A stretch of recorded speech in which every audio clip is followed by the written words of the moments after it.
way, just do, he just smooth, bringing much news with the facts when he crush fools.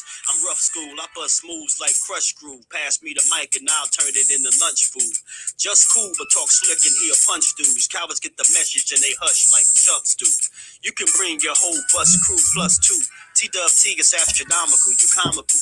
You a fool if you think we'll ever honor you. Them other channels ain't shit, no abdominal. This the face of new media, fuck a Donahue. You see my giant crew, we shine like a diamond do. If any trolls disrespect, yo, we finding you. We all surrounded you, it ain't no reminding you. He already done surpassed what you trying to do. So quit the fake smoke, you suckers better take notes. When you step into the chat, you better wipe your feet. Hit the like and keep your comment short and sweet. My homie just not a joke, you don't want to war. Plus a deep boxing IQ, you don't want to spar. He broadcasted from Jersey, so we straight. But you deep in the dirt, that's why they call this the Garden State. You seem tough but not a threat like a garden snake. We not scared of you, we chopping off a head or two. Mark your calendar, remember what we said to you. It's no option, it's just do boxing. Mark your calendar, remember what I'm telling you. It's no option, it's just do boxing. Word 'em up. T-Dub-T, we in the spot. LDBC strong.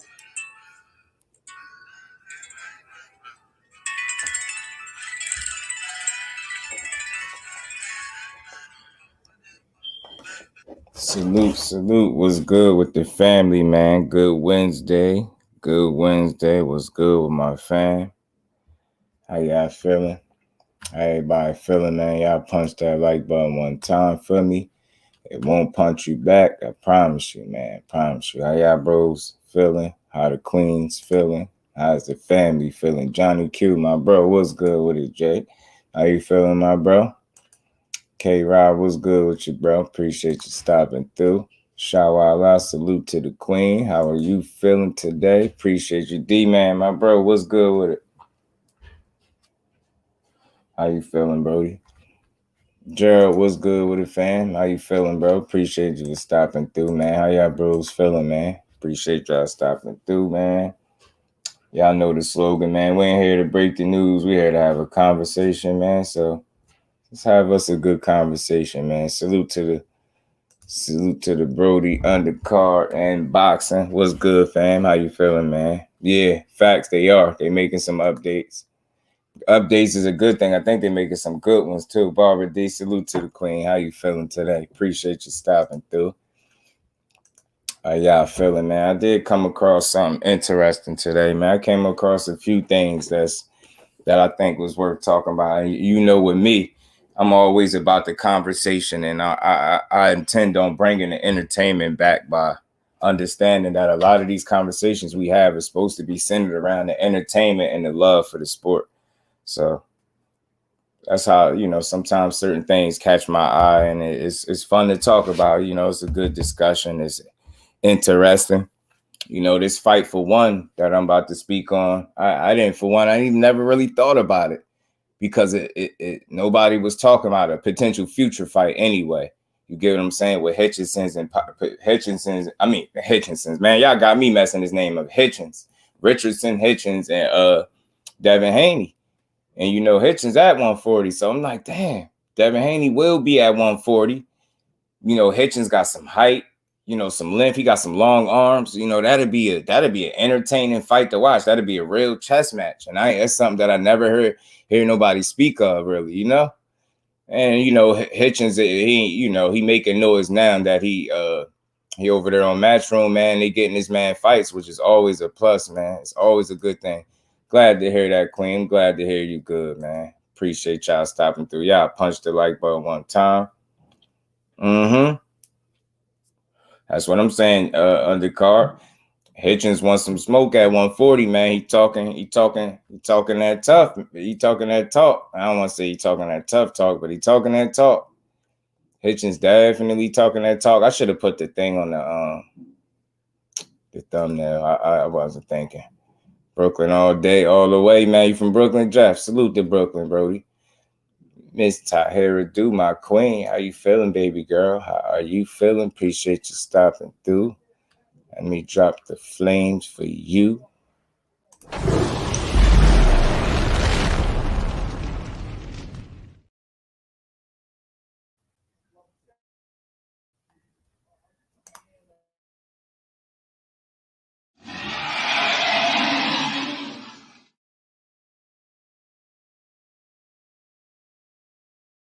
King Judah, what's good with it, family? Appreciate you stopping through. How you feeling, bro?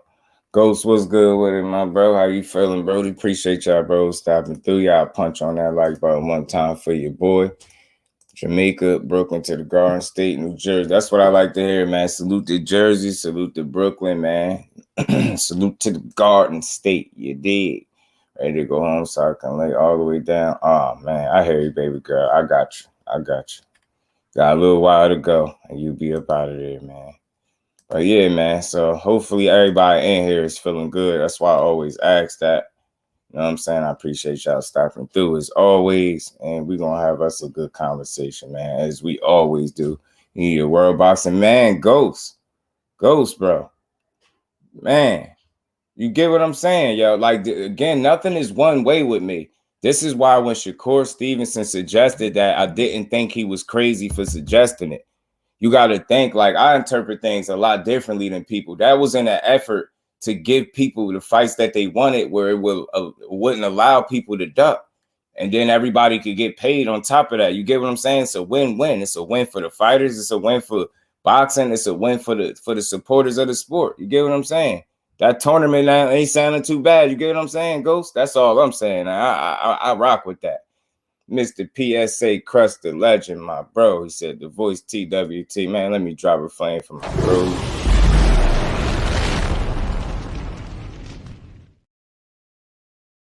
Man. So, and again, yo, that him saying the tournament, at 35, people was saying it, looking at it, Ghost like, nah, he only saying that because he lost his belts. Now, of course he won because he don't have nothing to offer. I'm like, man, y'all so short-sighted with boxing, man. No, that's in an effort to give us good fights. How could you be against a scenario that would create nothing but good fights the whole tournament? Who was around? Who was watching boxing for the Super 6 series? I mean, the Super 6 tournament. Who was watching boxing then? I know people seen Andre Ward run through that. It wasn't a boring fight in that whole tournament. The one they had more recently where Josh Taylor won. Get what I'm saying? It wasn't a boring fight in that whole series, yo. It wasn't. It wasn't a boring fight in that tournament. Tournaments are a good thing for boxing. You got to think. They got tournaments in every other sport. You know what I'm saying? Why not? Why not boxing, man? I think it'll serve a good purpose, man. I think it'll allow fighters to not duck each other. It'll allow top quality competition to fight top quality competition. You get what I'm saying? And get paid with a reward at the end when you win. Come on, man. That sounds like a win-win-win-win-win to me. You know what I'm saying? Facts, Ghost. You get what I'm saying? That's just good for boxing, bro. I rock with that, man. I rock with that. Top 16 World Boxing Super Series start from number 16. Winners fight winners, losers fight losers. Yo, listen, bro. I'm with anything that's going to get us, the supporter, the consumer, the fan, better fights, bro. I'm with that. I'm just not against nothing that involves some type of change so we could get something other than what we've been getting in this sport, man. I'm really tired of it. There's no reason why there's far too much talent for us to get bad boxing cards. Do you get what I'm saying? Bad events, lackluster events. Do you understand what I'm saying? There's far too much talent in boxing for them to put on bad cards, period. Anywhere. It ain't no excuse for it nowhere. All this talent in the world, man. Come on, man. It's far too much talent, bro. Far too much talent, man. Far too much talent. So the Super 6, you see what I'm saying, Barbara D? And I'm pretty sure you enjoyed it too, didn't you, Queen? You get what I'm saying? You asked a good question, though. Go undercard, Jeff, my bro. But I think it can happen, man. I think it can happen. And I think we always show that anytime that you give us something that's worth us paying for, we pay for it. Even when it's not something that's worth our money, it get paid for. You get what I'm saying? No more ducking, nothing. We don't got to hear about no more duck talk, no more politics, no more purse bid talk, none of that garbage, none of these narratives that stop or get in the way of us getting the best absolute fights that we need, man, that we supposed to get, bro. I'm with it, man. I'm with all of it. I really am, man. I love to see it, bro. Be great. They brought back the Super 6. You get what I'm saying? And multiple divisions, tournaments, Barbara D, multiple divisions. This would be fun for boxing, yo. We'll see the cream of the crop in each division fight each other. How do we lose? Nobody loses.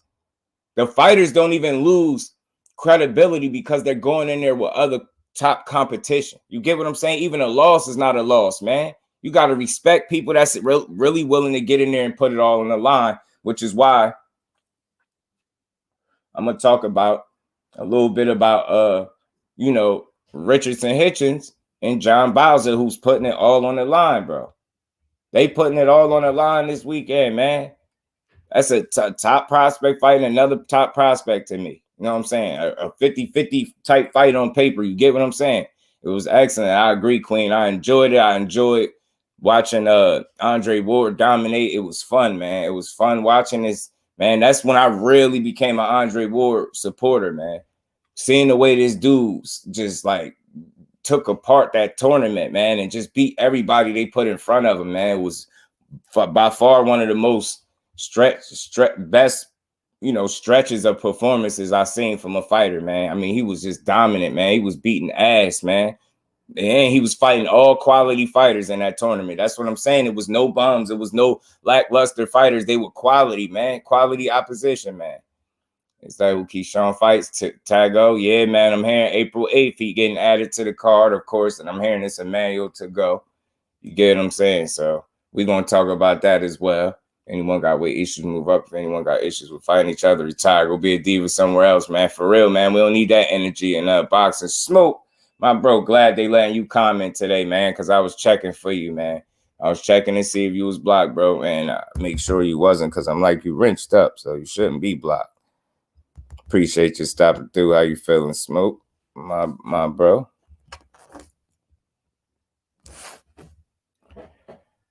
Man, it was fun, man. And again, it's like they be trying to get us to help springboard and help their narratives grow in the sport. You get what I'm saying? And come up with all these excuses and examples and reasons why they're not giving us the fights. That's why I said I don't believe in pushing no narratives for old media, bro.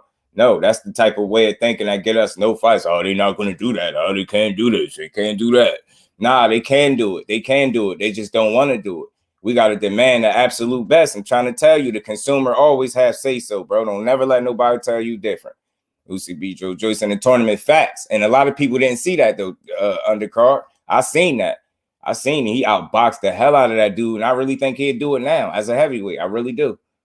So all the fighters that fought in the Super 6, something they didn't have to do instead of choosing to duck and making excuses. They fought each other. Facts, bro. Facts, man. That's how it's supposed to be, yo. That's how it's supposed to be, holding people accountable and demanding the absolute best, bro. Now, facts, Smoke, they be doing, man. They don't be sending out my notifications. Know what I mean? It'd be all types of little issues, man, but we going to get through it, man. They ain't going to stop this work, man. Buzz at work stopping through, cuz. Dude, appreciate you, dude. Appreciate you stopping through, cuz. Man, safe travels. I know, and don't work too hard over there. I know you putting in that work. We did a multi-weight tournament. Facts, man. These interim belts and policies are destroying the sport, making Super 6 across all weights. I'm with that. I'm with that, bro. I'm with that. Or at least multiple weights at a time. You get what I'm saying? At least 3 divisions at a time. You get what I'm saying? Get what I'm saying? Them tournaments over, get some, you get what I'm saying? However, whatever is going to move the ball forward, man. We need that. Jake Grant, what's good, family? Appreciate you stopping through, my bro. Interim champ. I'm telling you, man, it's crazy, bro. Raiz Salim with MJ while Fulton fights a new winner must fight each other. If they don't duck, Frank Sanchez versus Joyce. Winner fights winner of Usyk versus Fury. If no duck, that's what I'm saying. Ain't nothing wrong with that whole setup, Ghost. That should happen. No reason. Like this is what I'm on all 2023. Y'all. I'm not coming up with no reasons, no excuses as to why fights can't happen. I'm not going for it, man. Like, I just don't want to hear it. I don't want to hear no cross promotion. I don't want to hear this imaginary side of the street that they've been pushing for years. And until somebody could give me an address on this imaginary sides of the street that they keep talking about, I ain't never trying to hear it. I just ain't trying to hear it no more. Give us the fights, bro. Give us the fights or we ain't buying it. You know what I'm saying? Then that's just where I'm at with it, man. That's where I'm at with it, man. So, I came across a few interesting topics, man. And salute to my bro Undercard. Always sending me something. Sometimes he be in my head. Sometimes he be sending shit that I don't catch. So I always appreciate your Undercard. Don't think it go unnoticed, bro. He was in my head a little bit today, though, sending me some of this stuff. I'm like, man, great minds think alike, man. So Anytime y'all see something worth talking about that y'all ain't see me talk about, I'm trying to tell y'all, DM it to me or message me, write it in the comments, anything, bro. Like, we gonna get on it. We gonna talk about it. I mean, I see a couple things that my bro was sending me that we had to chop it up about. A couple, and one is this Richardson Hitchins situation with him feeling like he better than Devin Haney. You know what I mean? And again, I don't think he taking a shot at him.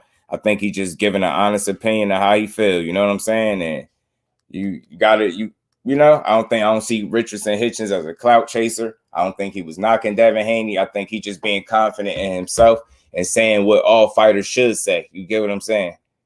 So I'm right there. I appreciate Richardson Hitchins, man, and this, man. Salute to the boxing voice. You know what I mean? They always doing their thing as well. You know what I'm saying? And Jake Donovan say fighter demand to fight Ryan and Tank, not promoter by fighter. So fighters demand to fight like Ryan and Tank, not the promoter, and don't allow the promoters to block the fight. Right. I'm with that. Quee, my sis, TWT family. Let me drop a flame for my sis.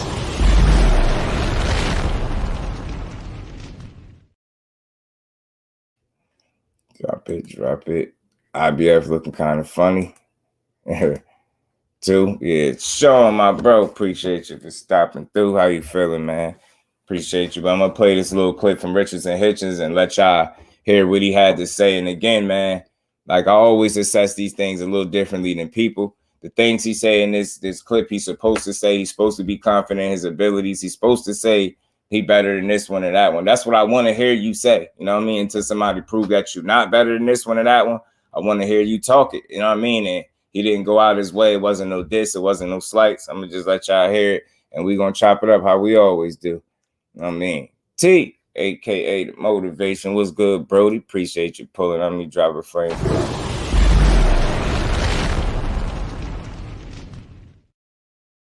One time. Appreciate you pulling up, my bro, as always, man. Appreciate y'all. My sis, the queens. Yeah, bro, let's get into this, y'all. How you been feeling holding camp out here in Houston? I feel good. You know, I got to get work with Shakur.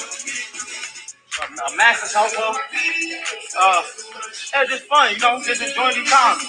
We young, we heading towards our prime, and we just making memories and chasing greatness. So it was fun. Definitely great experience. Now, Shakur definitely, I've been fortunate to see him so many camps get that work in. What's that like pushing each other side by side, you know, and just seeing other people like Jared in here getting that work in and, you know, top level guys? Just, so much talent. It's a different level when the talent, when you got fighters that got experience and talent. So it pushes you to take your game to another level. And I think all of us is cream of the crop type of talent, and it's just great to be around it. What's been the biggest takeaway for you this camp, man? A lot. I'm always getting my game better and better, but just mastering the sport. I feel like I'm a young master of the sport. I feel like they give guys like Devin Haney credit, guys like Shakur credit, and they don't give me no credit for being a masterful boxer. And honestly, I feel like Shakur's my brother, so I ain't gonna talk with Shakur, but when it comes to Devin, I feel like I'm a better fighter than him. But they give him credit. Obviously, he is understood, and they don't give me no. You just hear what he's saying. This is his words. Opulent LDTV, my bro. Blessings to you, Brody. Appreciate you pulling up as always. Credit for being a masterful boxer. Right. And honestly, I feel like Shakur's my brother, so I ain't gonna talk with Shakur, but when it comes to Devin, I feel like I'm a better fighter than him. But they give him credit. Obviously, he is undisputed. He's doing what he's doing, but David's undisputed. I get the chance. They better give him credit. Like the real gonna prevail, and you're gonna see all the shit that I'm talking right now. I'm gonna have to prove it. So right. When time comes, I'll prove that I'm running this whole shit. Right. Now I know you and Dev had some sparring some years back. I'm pretty sure Was you there? At Bone. Yeah. So wait, you was only there for the one in Bone? Yeah. Oh, okay. Yeah. So could one say, because it's safe to assume he probably done at 35 after this fight, been in his whole career, coming up to 40, is that a fight you could see for yourself down the line? Yeah, that's a mega fight. Mega fight. I feel like it ain't ready yet because I got the skills, I got the talent, and I'm building a resume. But my name just haven't been out there. I haven't been active, and I haven't been on mainstream TV yet. But I feel like another year, another 2 years, I'll be definitely a big fight in boxing. Maybe another year, because knowing me, I really got like an ego issue, so I'll be feeling like it's whatever with whoever. So you never know. But right now, it's John Bauza. We're gonna take care of him, and the next whoever they put in front of me, I'm gonna beat him. What up, YouTube family? Don't forget to talking his talk, man. So, you know, like I said, I expect him to say that, you know, he feel like he a better fighter than Devin Haney. And what I like to hear is he didn't go in to trying to diss him or nothing. That's just purely talking off confidence in himself. He's supposed to say that. Supposed to. You never gonna hear, I don't think I'm better than that guy. He's supposed to say it. But how you know it's genuine and it's coming from a place of confidence, because he didn't go in and try to criticize Devin Haney in no type of way, shape, or form that was negative. No type of slight, no negative critique. It was just an honest, you know, an honest thought. You get what I'm saying? That's his honest opinion of himself. He think he the better fighter, and he feel like that he don't get enough credit for being a masterful boxer. Now, I done heard people say he's good, but he missing something, or he just can't put it all together and things like that. And I'm like, I don't know, man. Look, he's not a crazy puncher. That's one thing. You're not gonna get that out of him, right? Because Richardson Hitchins ain't gonna all of a sudden be no puncher. But you know, Dev ain't a puncher, right? And you see how that's working out for him. So the whole fact that he ain't a puncher ain't gonna mean much if you're a masterful boxer, as is Dev, and he's shown it time and time again. What is it? To my knowledge, what is that, about 29 times? You know what I mean? He done showed you that he ain't gotta have no crazy knockout power to get the job done. And this is something that people have to understand about boxing. You know, you just gonna have those guys that, you know what I mean, just got enough pop to get your respect, and that's gonna be more than enough for that said boxer. As long as they got skills to back up that lack of power, you get what I'm saying, or that the respect that they're able to gain with their power, as long as they're able to, you know, have them skills to back that up, then they'd be just fine. And Richardson Hitchins, I honestly believe, is one of those guys. Like he just can fight. He's a gym rat. He's a student of the game. He's a sponge. You know what I mean? I expect him to say he's better than Devin Haney, but also he didn't stop there. All the shit I'm talking now, I'm going to have to stand on. I'm going to have to back it up. This is what he know. So he ain't even talking super crazy. He's just talking confident as he's supposed to. And that's how I like to hear him talk. Don't nobody want to hear no fighter sounding half-assed or sounding unsure about themselves. And that's just not something that he is. And, you know, I ain't saying he'd beat a Dev Haney or nothing like that, but there's no doubt in my mind that fight would be good as hell. And at 140, of course, because Hitchins is already there and Haney will be there very, very soon. So that could very well be a potential future fight. And that's something that I ain't really hear nobody mention, and maybe for a number of different reasons. Like Hitchins say, he ain't been as active. You get what I'm saying? Now that he over there with the zone and Matchroom, and, you know, Eddie Hearn got the man being a bit more active already. You could see it. So, you know, he lining fights up for this dude and not having him have to wait too long before he understands what's the next play. So that salute to Eddie Hearn for, you know, picking up Richardson Hitchins and keeping his kid busy and already giving him a test that we all gonna respect when he jump in there with John Bauza. You know what I'm saying? And these are the kind of tests that you want to see these fighters take early in their careers, and you can't complain about them like this. That's a hell of a test right there. You get what I'm saying? And he gonna put it on the line. And like me and my bro T was talking about earlier, this is really one of those fights where, you know, it's a winnable fight for him, but it's a fight you could lose. You ain't coming in there with your shit together. Bauza could, you know, he could punch, he can fight, bro. You know what I'm saying? He could fight with that punching power that he do got.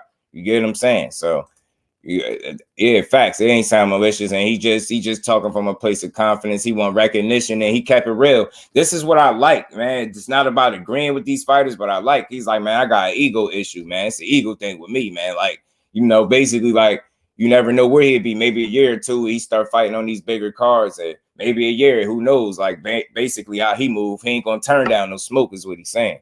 You know what I'm saying? So. Facts. He from Brooklyn, man. You got the right energy and attitude, man. And he just want to fight, bro. I mean, look at Mayweather. Right. And he always said that. Pill face, he can't punch, this and that.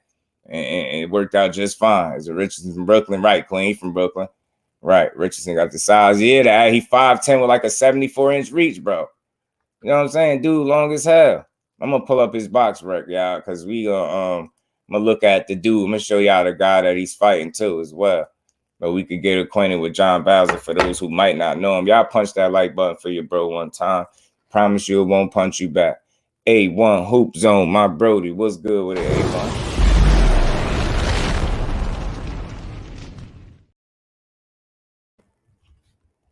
Appreciate you stopping through, my bro. But yeah, man, he fighting. Yeah, and even think he can best tank too. Right. He do. Right. And I admire the confidence, D-man, because I know if given the opportunity, he would at least try to back it up. You get what I'm saying? That's what I do like about him. You get what I'm saying? Have that confidence until they show you otherwise. And he not super talkative and brash about it. Like, it's regular. It's like pure confidence with that kid. You know what I'm saying?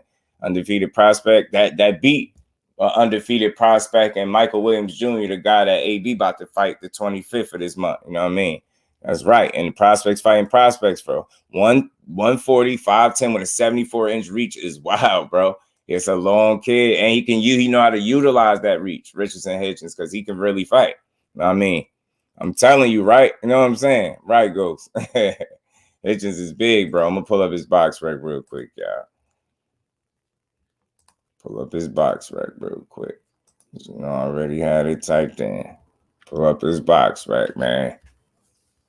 And it's crazy. Look at look at their records and not KOs and things like that is eerily similar, y'all. You got Richardson Hitchins, 15-0, 7 knockouts. You know what I mean? 46.67% KO ratio, right? You know what I'm saying?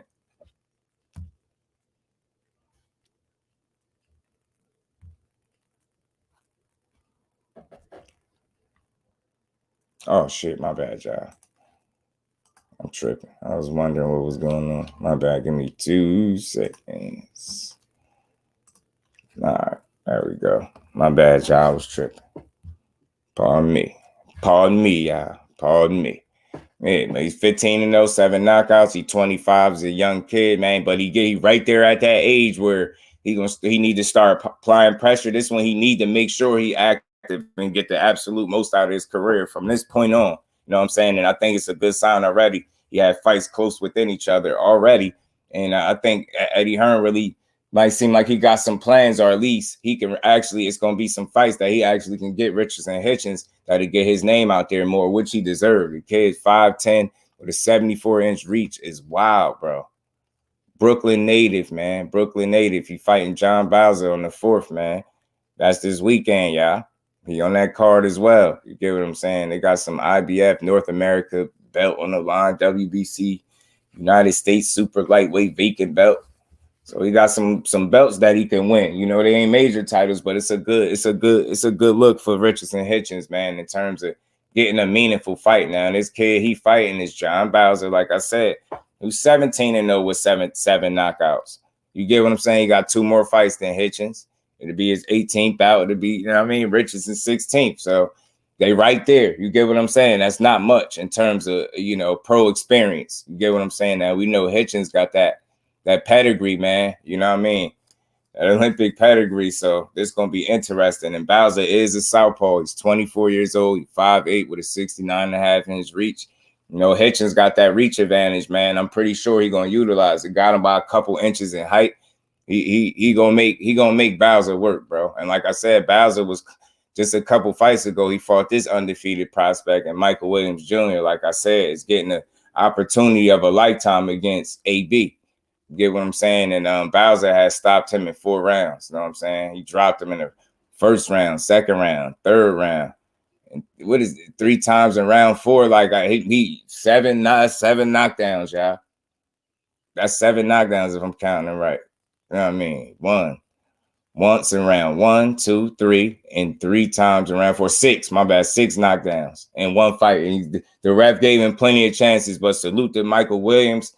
This young kid never gave up. Yeah, he kept trying. It just wasn't in the cards for him that night. And Bauza had his number. He had a bad night in the gym, and Bauza was on point, clipping him. Then he turned around and beat this dude, Tony Lewis, up at 8-round unanimous decision win. You get what I'm saying? So Bauza, you know, one thing about him, He's not no crazy knockout puncher, but don't sleep. If you ain't on point, you will get clipped and checked. Like my bro was saying earlier, them 7 knockouts is a bit deceiving. You know what I'm saying?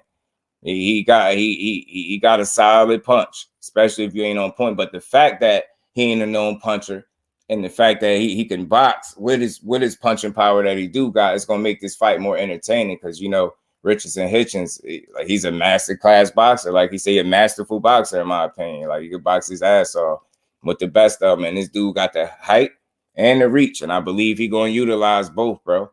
He's going to utilize both, and I think this is going to be one of his coming out parties. This fight right here is going to be big for him to win this. It's going to be important. It's going to be huge for Richardson Hitchins to win this fight. Definitely for sure that. Let me see. Make sure I ain't miss nobody, man. Fizzle. There we go. What's good with the fight? Appreciate you pulling up, my brother. Let me drop a flame from my brody.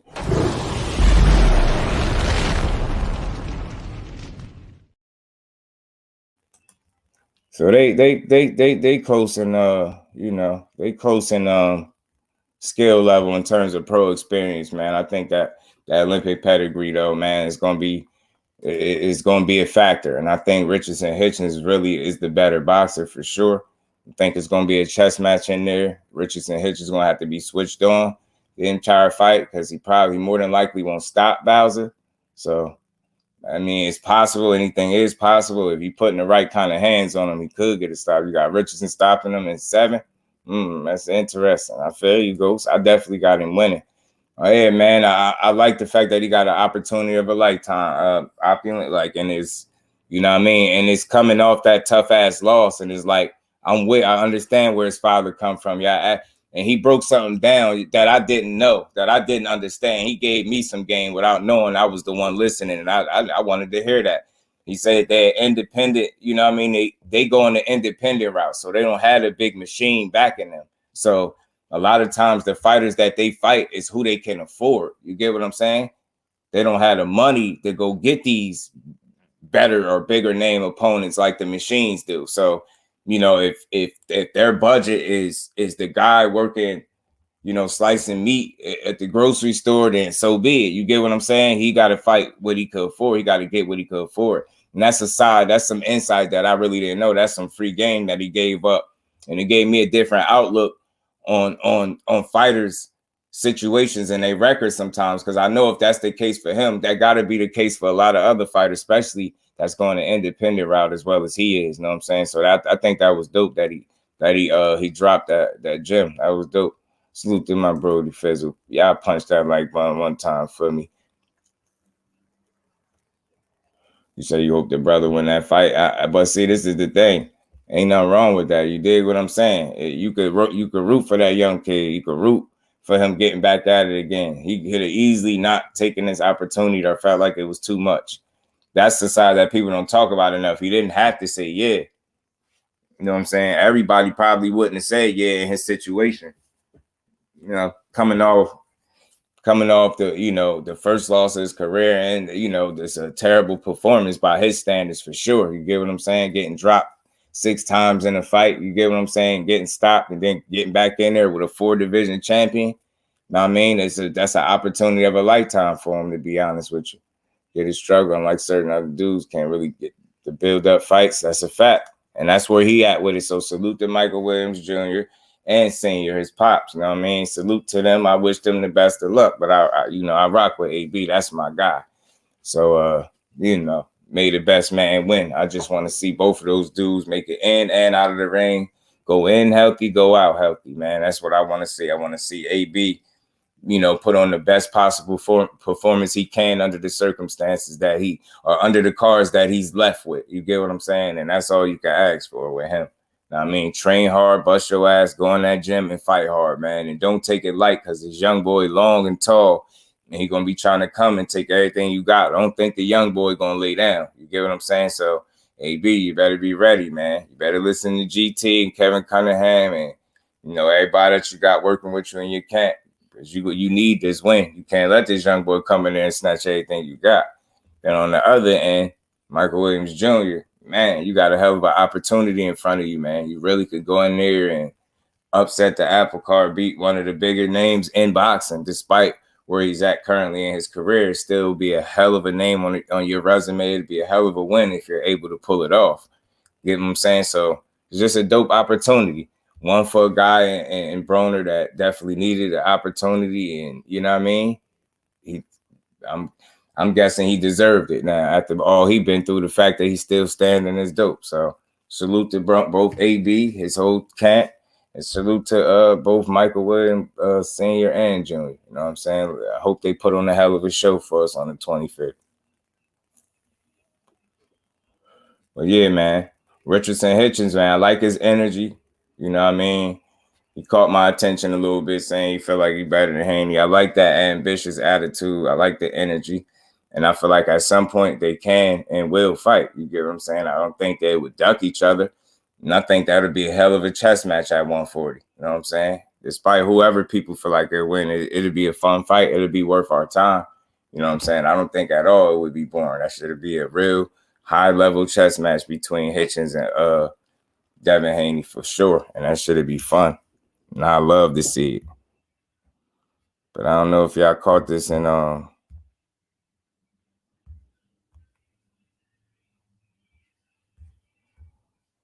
other news, but yeah, Keyshawn Davis, for those that didn't know, man, from what I'm hearing, he fighting Emanuel Tagoe. He fighting Emanuel Tagoe. You know what I'm saying? April 8th on the Shakur Stevenson card. So he will be in the building on that card, and that's who they reporting that he fighting. Now, for one, I kind of feel like I see what they're doing, and I know it's easy to shit on the opponent. You know, you got people like fighting Ryan Garcia, leftovers and shit like that. I don't believe in leftover talk in boxing. It's a bit weird because it's almost like saying if you lose to one fighter, you can't come back and try to fight again. You get what I'm saying? When you call somebody leftovers, it's like it's a bit weird. You could say it's an opponent that Ryan fought and beat, but shit, he ain't stop him, right? You get what I'm saying? He took Ryan a distance. So what I'm saying is maybe Keyshawn Davis got an opportunity to try to stop this kid or beat him in a much more impressive fashion than Ryan Garcia and had people talking about him. You get what I'm saying? So we'll see. We'll see how it all play out. But that's the fight that I'm hearing that he got for April 8th. You know what I'm saying? And I feel like they putting him in there with these veteran fighters and they testing him that way. I'm not necessarily knocking the level of competition because the young man is under 10 fights. So I'm just a bit more realistic. I know Tagoe got a bunch of wins under his belt and stuff like that. I believe he got over 30 wins. I think so. So he got some experience. You get what I'm saying? He wasn't knocked out against the Flash when he fought him. So it's going to be interesting to see how, you know, Keyshawn Davis approached this fight and approached his work. You get what I'm saying? He do put a lot of pressure on himself with the outspoken, you know, with his, you know, how outspoken this kid is. And again, you draw a lot of attention to yourself and you raise the bar even higher than what you think when you talk like that, because people are really looking for you to go in there and stop something. You get what I'm saying? You saying you hit hard and you punch hard and things like that, and people just want to see it. So look, I like Keyshawn Davis, and I think he's gonna beat Emanuel to go ass. It's just how he gonna do it. How impressive is he gonna look as he getting this win? Because I think he's gonna beat his ass. I hear you, Ghost, but I still think realistically, like I know he do a lot of talking, but I think realistically the opponent level of opponent is reasonable. It's respectable. You get what I'm saying? 38-year-old is you get what I'm saying? And again, if you're not gonna put him in there with another prospect or something like that, you get what I'm saying? So we're gonna see. We're gonna see Mr. 32-2, like 20 years, man, something like that. So I know it might be a blown up resume, Ghost, but it's still a test for him to get through, a veteran test. And again, when the level of opponent is not that crazy, y'all, I get it. But the assessment don't stop there. That's just part of it, right? Like, you know, that kind of limits what you expect in a way. Like you feel like you feel like he's supposed to go in there and destroy this dude, right? So it's like we know the level of opponent ain't so crazy. We just seen that dude a while ago in there with Ryan Garcia basically come to survive. Now, the thing is he going to come back and do the same thing against Keyshawn Davis, try to survive? You get what I'm saying? Or is he actually going to try to fight? So my thing is, I get the name that he's fighting. It ain't the craziest opponent, right? In terms of level and quality. You know what I'm saying? But it's the big takeaway from this fight is going to be how he responds, how well he performs, how he beats this guy, how convincingly, how dominant he is, in what fashion. You get what I'm saying? Not just, you can't just pitch a regular old shutout and it look like you just going the rounds, going through the motions. Like, you got to really go in there, make a statement. You get what I'm saying? And that's the thing. That's where the other part of the assessment lies for me. You know what I mean? Me just trying to be fair. It's how you going to look against this 38-year-old that's supposed to be washed up and out of his prime? Like, you get what I'm saying? Are you going to go in there and be the businessman and put hands all over him and beat his ass? Or are you going to stop him? You get what I'm saying? What you going to do? I mean, but I ain't saying the stoppage has to happen, but you most definitely got to be more convincing, and you got to look more dominant than Ryan Garcia. You got to look better, in my opinion, against Emanuel Tagoe than Ryan Garcia did.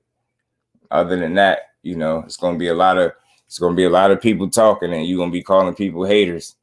But again, when you put this unreal expectation on yourself, people gonna hold you to that standard, you know what I'm saying, that you set for yourself. So again, I hope he realized, you know, what people expect from him when he talked the way he do. So we're gonna see exactly what he able to do. You know what I'm saying? And you know, April will be here in no time, so I definitely want to see it.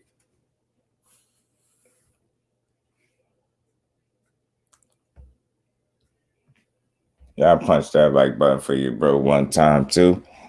As we keep on cooking, doing what we do. We're about to go to opponent hunting for Keyshawn, the champ Davis. Saying that's what it's looking like. Emanuel tag toe, y'all. Emanuel tag toe. And I'm looking to see how well he performs against this guy. And again, he got to be impressive. He can't just win. You got to be very impressive. Like, you got to look better than the last time out too. That's the thing. You know what I'm saying? People are expecting a lot more from you because you continue to talk in a way that's drawing a lot of attention to yourself. So I think it's only right. It's only fair that people demand a certain level out of you. They demand to see a certain type of performance out of you. Like, just beating this dude every round ain't gonna be enough. You're gonna have to beat him down. You know what I'm saying? And if his goal is to survive on the 8th, bro, you gotta find a way to get it done, man. You can't allow this dude to escape you for round after round and make you look ordinary. Because if that's what happened, people gonna talk, and ain't nobody gonna keep trying to hear that he ran all night.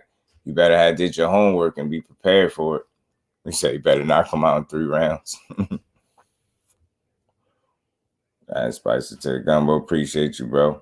I'm trying to appreciate you, my bro. Edgar Chavez, salute to you, Brody. Salute to the hometown. Jersey in the building, man. Speaking of Jersey, you know, Shadeja Greens from Patterson, New Jersey. She'll also be on that card on the 4th as well. So she fighting, I believe the name is Ellen Sederus. She fighting. And that female, her only loss is to Franchon Cruz. Ryan dropped him 2 rounds. Yeah, he coasted after that. Yep. Yeah, he did. Facts. Appreciate you, Queen. You feel me? Yeah, Edgar, yeah, on that card too, man. Just for the people to, you know.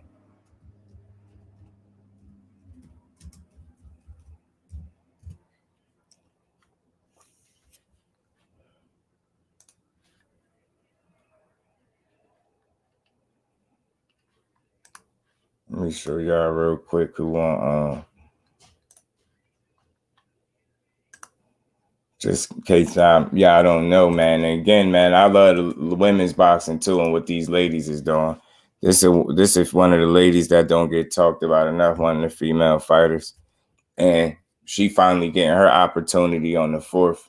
You know what I mean? I had made a video about her a while back. a while back and shit. And she watched it, and and I told her I hope she get that fight with Franchon Cruz. But the good thing is now that she's getting this opportunity on the 4th. You see the record, 11-0. She got 10 KOs, 90% KO ratio, 90.91. That's rare for the ladies, yo. Despite the level of competition, they had many knockouts, in your first 11 fights. She's 33 years old, so she's for sure want to put a move on things. And then she's 5'8". They don't got her reach for some odd reason. You see that Patterson, New Jersey, all up in there, man. Salute to Jersey, man. And it's dope when you make a video about somebody. And I called her the best kept secret. Send it to her. She watched it. We, exchanged a few DMs, a few messages.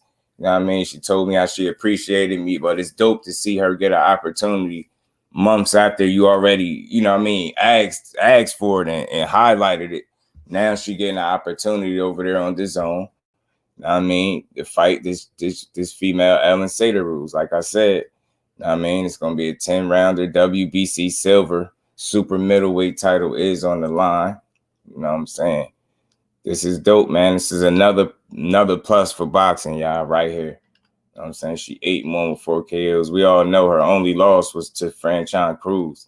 And they went to war. You know what I'm saying? They was going to war, but Franchon, definitely won. The right person won. But as you can see, she went to war with Franchon Cruz, man. And the 10-rounder went the distance, and they was going at it, bro.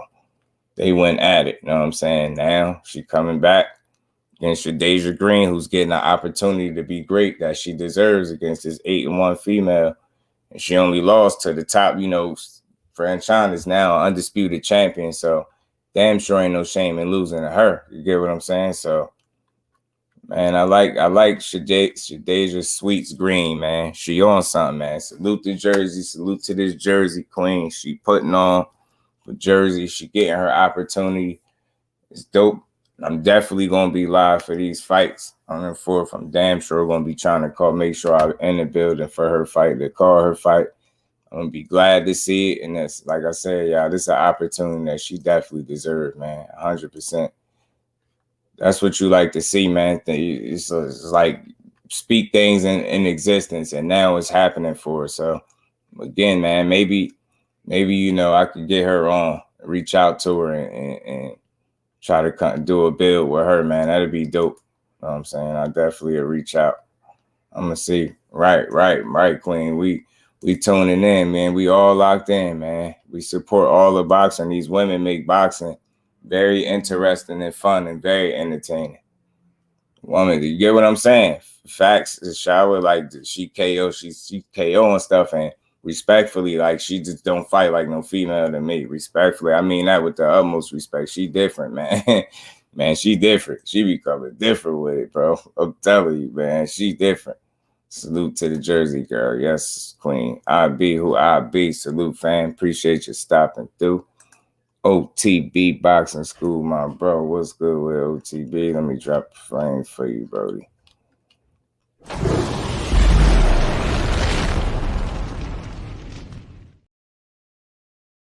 Yeah, man. So again, anytime you see somebody that's deserving of an opportunity like Shadasia Green, you be happy for him, not just because she's from Jersey, but because it's just another athlete in the sport that's not, that they didn't wait too long to give her a shot. I mean, she waited long enough now, the opportunity come in, and I'm pretty sure that they're gonna be looking to line up her versus Franchon Cruz if she get, past Seda Rules on this weekend. This Saturday. So, like I said, I'm pulling for. That's one of the good fights to look forward to, man. I'm going to be glad to see it for the first time in live action instead of having to go look up highlights and stuff like that. I mean, I think that's dope. Y'all give me 2 seconds. Let me get something to drink real quick, y'all.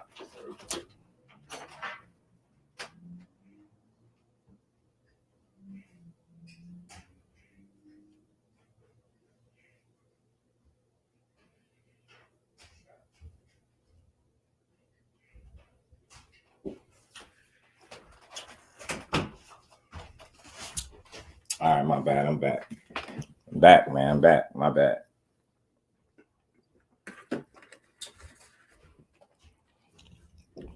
Let's see a dude in Montclair with PJ pants and slippers. And New Yorkers be hot. Yeah, it's crazy. That's wild. But yeah, y'all. So again, y'all know I'm always over here trying to have, the best boxing conversation possible. You know what I'm saying? So I'll be talking about the fights that maybe everybody not talking about. Salute to my bro T. He did a breakdown on Richardson Hitchins and John Bauza earlier. I think was it earlier today or yesterday? One of them, but go check that out if y'all haven't. And that's a good matchup. That's a fight to look forward to. And again, they putting it all on the line, very similar to what you just seen Michelle Rivera and Frank Martin do. You just seen them put it all on the line. So, prospects can fight each other. Top prospects can fight each other. That's where I'm getting at. Because, too often you hear, y'all, that can't happen, or they not going to do this and not going to do that. Nah, you got Richardson Hitchins and John Bauza both putting their undefeated records on the line. You know what I mean? Trying to get in position for the title. You get what I'm saying? So more matchups like this need to take place. These more 50-50 type matchups. And like I said, all year, I'm not coming up with not one single excuse as to why fights can't happen. I just ain't buying none of the bull that they shoveling to us no more. I'm not doing it. The old bottom half at home. Oh, man. Mike Biggs, Boxer, what's good with it, bro? Appreciate you stopping through. How you feeling, man? Early this morning. Dang. Night fight of the week. Somebody going to sleep. I'm telling you, man, this is going to be a fun fight, man. It's going to be a fun fight to look forward to. That's one of the underrated fight right there. It's going to be, so that fight is going to be slept on, man. It's going to be slept on a little bit. I'm looking forward to it. I want to see exactly how Richardson Hitchins approach this fight and get his business done. You know what I'm saying? I know he got a bag. I just want to see how deep he going to go in it. You know what I'm saying? I know he got a bag. I know he got a bag of tools. You know what I'm saying? I just want to see how deep he going to go into that bag. How far he going to reach into that bag. You know what I'm saying? What tools he going to pull out to get this job done. Because Bauza definitely be going to continuously come to fight. And he undefeated. He coming off upset win over another prospect. You get what I'm saying? Like, he beat a guy since then. So he on a roll. His confidence rolling high. I just want to see how Hitchins approach this, man. Because, again, somebody got to go. And when the best fighting the best, that's what kind of fight you get. You know what I'm saying? You get a real fight. James, salute. Appreciate you stopping through. I'm going for Hitchins because he got his two last names. Yo, for real, don't he? And the thing is, his last name is Hitchins. So he really was born to box, y'all. With a name like that, he was born to punch people in their chin. You know what I'm saying? Hitchins is his last name, y'all. Literally. Convinced it would give us good fights this year, period. I can feel it. Nah, me too. I'm telling you. This is why I'm highlighting this. This is why I come from this angle. I'm telling you, it's a lot of good fights. It's a lot of good fights to be made. It's a lot of fights that's gonna come down the line as well. People setting the table for it. It's a lot of comments being made, some trash talk going on. All this stuff is healthy for the sport because I think we about to get a nice chunk of fights that we really been wanting, and that's what I'm looking forward to. And I think, like I said, when you got undefeated guys putting their records on the line early in their careers, that's what it's all about. Quality fighting quality, man. So, you know what I mean? It's not going to be no loser in that fight at the end of the day because you went in there and challenged yourself against somebody that was a worthy opponent. You know what I'm saying? Rojai was good with it, fam. Appreciate you stopping through today. He has no power. Yeah, he ain't got no crazy pop. You talking about Hitchins, right? But I feel like he can find a way because he's smart and he has some versatility to his game as well, man. Like I said, I just want to, and the fact that he going in there with somebody, I think that's going to test him. We're going to see a good performance of him on the fourth. I really do. I believe that. I believe he's going to put forth a good ass performance. I do. You know what I'm saying? I really do. Just got to be patient. Got to watch him, man. Y'all punch that like button one time. It won't punch you back. I promise. That's on everything. If you punch it one time, it won't punch you back. You know what I'm saying? But we're going to see. We got some interesting fights to look forward to. You know what I mean? On the fourth, like I said, you got them double undisputed fights going on. You got Alicia Baumgardner coming to bring it. You know what I'm saying? I think her opponent lacks punching power too, so that might be a fight. She might really end up being able to look real good in that fight, especially if she hit that girl early with something, how she did Michaela Mayer and earn her respect from the rip. If she earned that girl respect from the rip by popping her, man, popping her good early, I could see her controlling that fight, and I want nothing more than to see her get her hand raised anyway, man. She really been putting on, and she one belt away from etching her name in history. That's dope. And then you got Amanda Serrano on the other side. I believe she fight Erica Cruz is her opponent name. So you got real good fights. You got 2 women fights for both for undisputed. You know what I mean? You got Richardson Hitchins that's gonna put on as well, man. You got Shadeja Green going on that card. There's some fights to look forward to. This is why I feel like boxing is delivering right now. It's hard to say it's not. And again, you're not gonna get everything you want right now, but you know, outside of the obvious fight or two that probably fell apart, everything else been riding smooth, and we've been getting some good matchups, some solid balanced cards. You know what I'm saying? Card Tank put on was a good card. You get what I'm saying? So I think boxing is delivering this year so far, especially for this first quarter, this first part so far. I mean, we only in month 2 of the new year, so I think they delivering right now. You know what I'm saying? Double undisputed. Then you got Shadeja, you got Richardson Hitchins, man. Y'all got y'all favorite fighter. You know what I'm saying? Y'all punched the like button one time for your favorite fighter. You know what I'm saying? You got y'all favorite fighter, the businessman, Keyshawn Davis, going in there against Emanuel Tagoe. I know y'all excited. I could tell the way y'all been typing in here about it that y'all excited. Know y'all can't wait to see it. You know what I'm saying?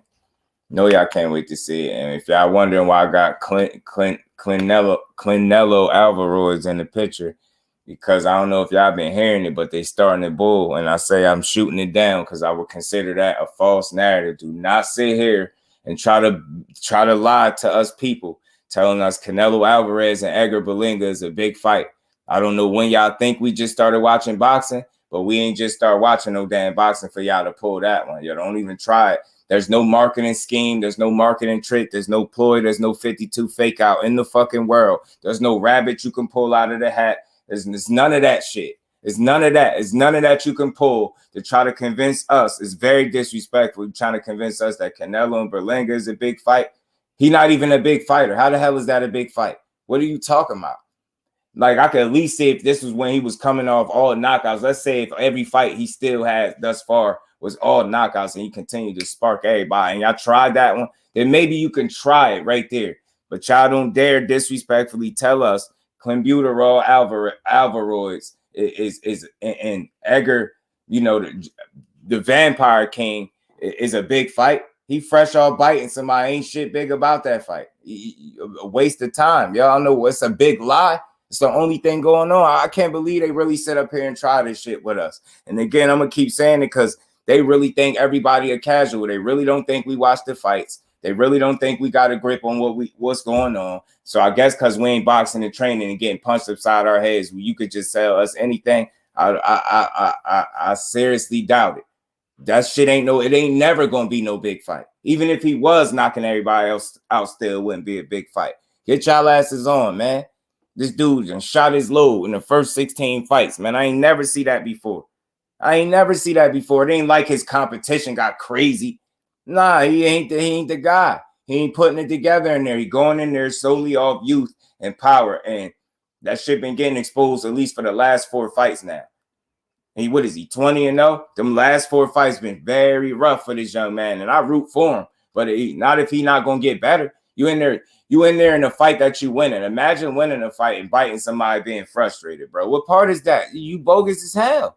Why would you bite him? You tripping.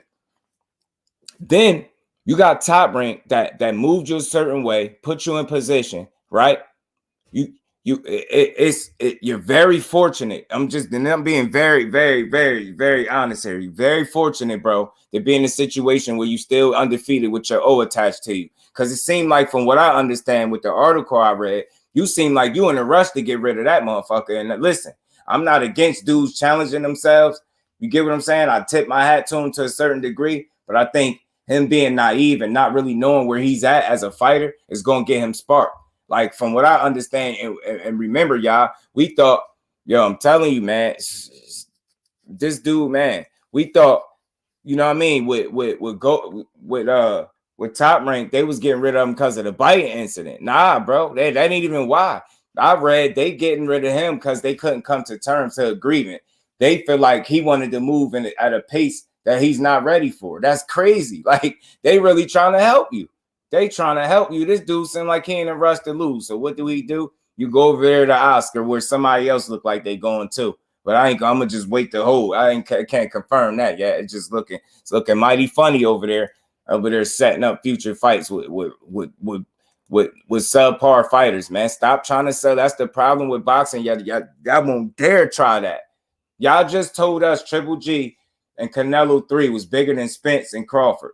Y'all was bogus when y'all said that. Now you fast forward to today, you really want us to believe a guy that struggled in his last 4 fights with a guy that looked subpar in his last 2 fights is all of a sudden a big fight? Man, get the hell out of here. People might tune in for it to see Canelo fight him. That ain't no big fight. That's not no big fight. I don't know. Maybe it'll sell. Maybe by them standards, yeah, but it ain't no big fight. Get the hell out of here. Big. What did he do? What did he do outside of sparking them dudes in the first round? Like, he literally was impressive for 16 rounds in his career. Every round after that been mid as hell. No disrespect to him. Tell me I'm lying. Every round been mid. After them first, he blew his load, knocking it. I mean, he had some hellacious knockouts, y'all. He had some wild knockouts. This dude has some wild knockouts.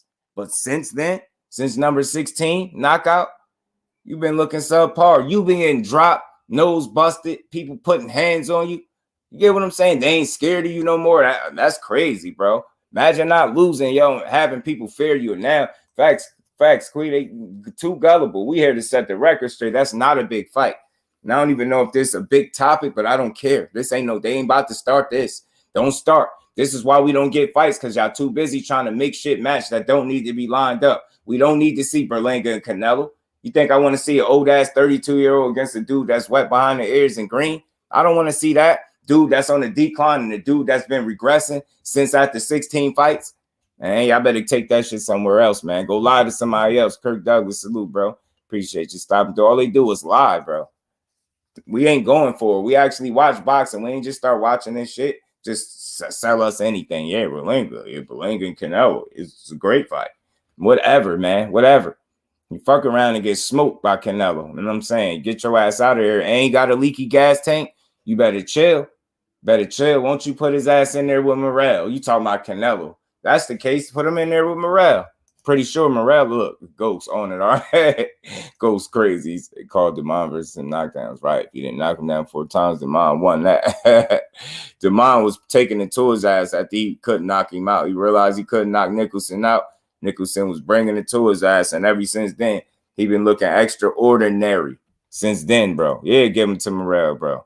Got Joe throwing the towel from the stands. I'm telling you, and Lubin was cooking his ass in that sparring, talking crazy to him, punching on him. He was tired then. You got a leaky faucet, bro. A leaky gas tank, bro. Nah, man. No. You're not ready for that. You're not ready for none of that. Matter of fact, you know what? He is, right? It'll be a big fight. Go ahead and make it. Please, go ahead and make Edgar Berlanga fight Canelo. You might as well at this point, because I bet you he'll fight him before he fight any of them other dudes. Bet you that. Big fight my ass, bro. He don't care. He wants that check. Right. And that's what's wrong, too. It's like we ain't against no fighters getting paid, Kirk, but damn, bro. Damn, bro. Like, shit, man. These at what point, at what cost, at what point do y'all stop trying to shovel us nonsense, bro? Morrell gonna smoke that boy boots, man, and hurt him. I got Morrell stopping Edgar Berlanga, bro, and in terrible fashion too.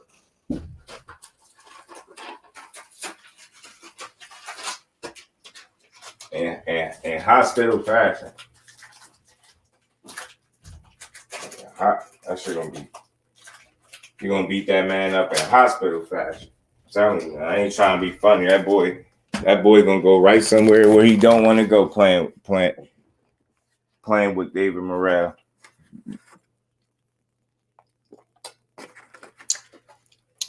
He ducked that smoke at PBC. Morrell sleeping him in 4. Nah, yeah, he don't want no smoke with Morrell. Not none whatsoever. He wouldn't never want none. But again, I'm gonna just say this: when it comes to Berlanga, look, they saying you want to move in a pace that they don't think you're ready for, so you want to continue to move, like I guess on the fast track, this quote unquote fast track that you on. So again, that's gonna be to your own detriment. You get what I'm saying? Like I admire the the bravery. You get what I'm saying? I admire the your willingness to try to still stay on this fast track and prove people wrong, but I think in boxing, man, you got to be realistic. Like it's a time and place to try to prove somebody wrong, and I don't think you could do it by just trying to go in there with a chip on your shoulder and just say, you know what, because people been doubting me and they don't think I'm gonna do it, I'm gonna just go in here and really do it. It's not that simple. Like, do you have the necessary tools to be successful at the level that you're trying to get to? Do you have those? You get what I'm saying? You got a lot of learning to do. Like, and it's, what? It's like the 16 first round knockouts was good for you in a way, but it was also bad for your career in a way. It was like good and bad. It was a double-edged sword. It's good because it brought all this attention to you. You had a fear factor going on about you for a while. You was getting in there smoking these dudes. You get what I'm saying? You look to be a feared dude. They feared you, right? They feared that punching power. I was seeing some of these knockouts and how you was doing these dudes. These dudes was looking like once you caught them clean once, they did not want to get hit again.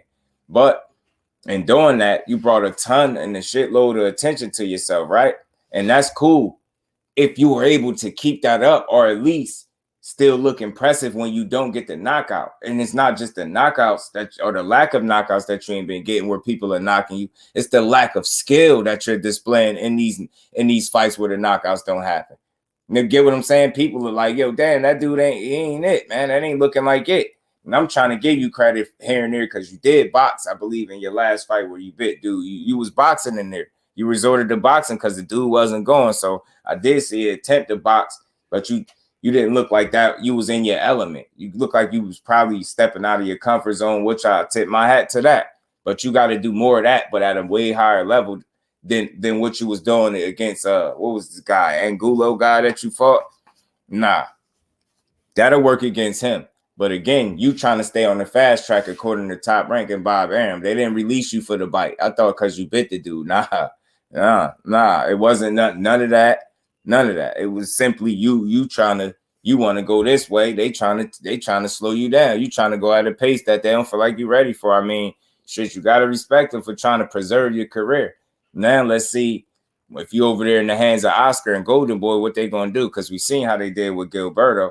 We seen what they did with Gilberto. They just moved him around. I mean, you just moved him, maneuvered him around all quality opposition until it eventually caught up to him.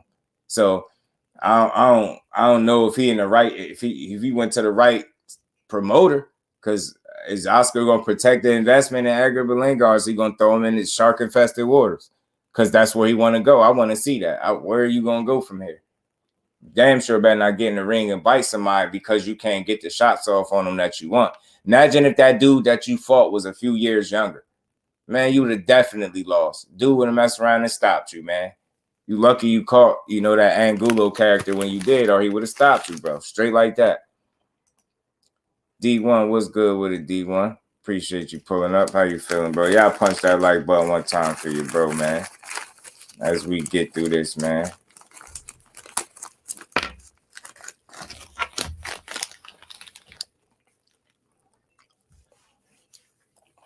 What's good with it, D1? But yeah, buddy ass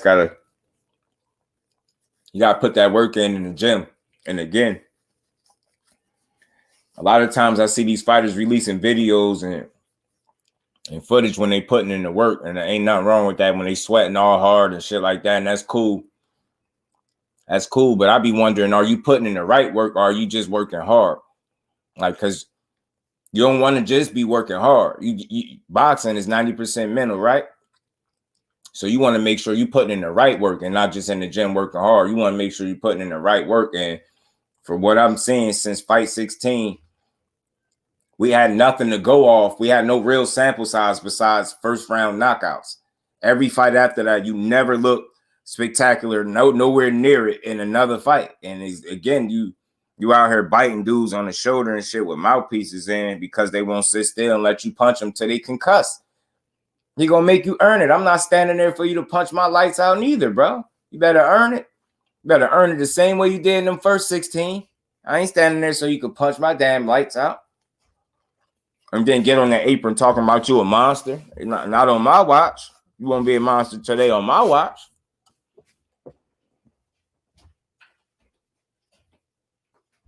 Ain't about to get in here, climb up on the ring post and do celebrations while people take pictures of you while I'm flat out laying, while people tending to me and shit, trying to make sure I'm still alive. Nah, bro. We ain't doing that. I don't want to go through concussion protocol, bro, at the end of the night. I'm cool on that. And I damn sure don't want to have to get no tetanus shot because you bit me. Damn idiot. Ain't going to compete with no Canelo and dudes like Instagram mother. He likes fights anyways, but ain't always fat and out of shape. I'm telling you, that getting out of shape, not living the lifestyle D1 outside of the ring, it's going to catch up to him. And it's like you can get away with it now because he's young. So he can get away with that. He can get away with that shit now, but it's going to catch up to him. And like I said, it's already, if it ain't even a lifestyle, it's the lack of putting in the correct work and him getting better as a fighter. And that's no slouch to him. I'm not disrespecting him. I'm not tearing him down. I just don't see the improvements from a fight-to-fight basis. Like I said, outside of that sample size and knocking people out in the first round, he had no other like impressive rounds. It's crazy. The knockouts was all crazy from all the ones I was able to see. But outside of that, like I said, he been subpar. He been mid for real. And he do like, bro, he be out of shape in between camps. And that ain't nothing cool about that. Dudes be going on whole vacations and shit when you supposed to stay in shape. You supposed to stay ready so you ain't got to get ready.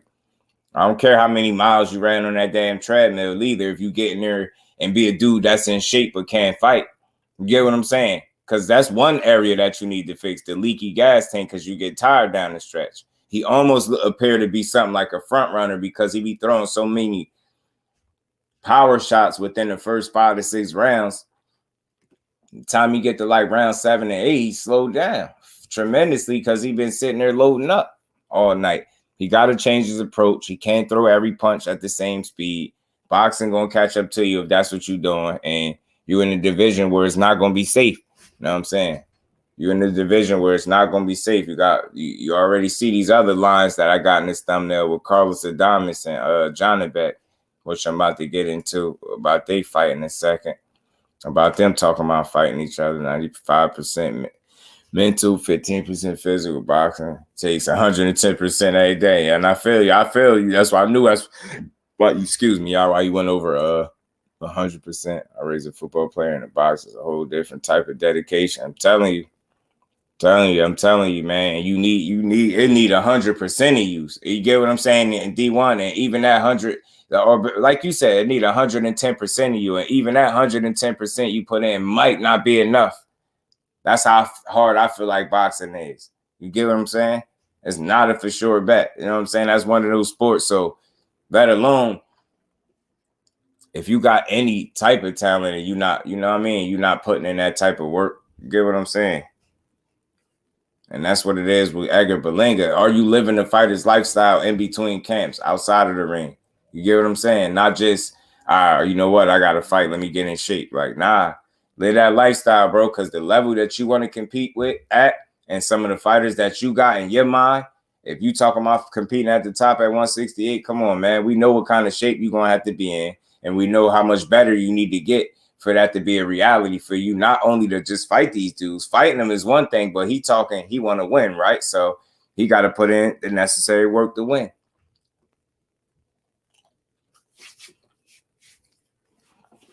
We're going to see. I punched that like button one time for me, man. I know this ain't the most popular topic, but your boy in the jar, we gonna chop it up. Conserving your energy is a skill. You're gonna know how to stay calm throwing them heavy shots or mountain. That's why they're The championship ones. Right, bro. Right. So that's just honest criticism of Edgar Berlanga after them 16 fights.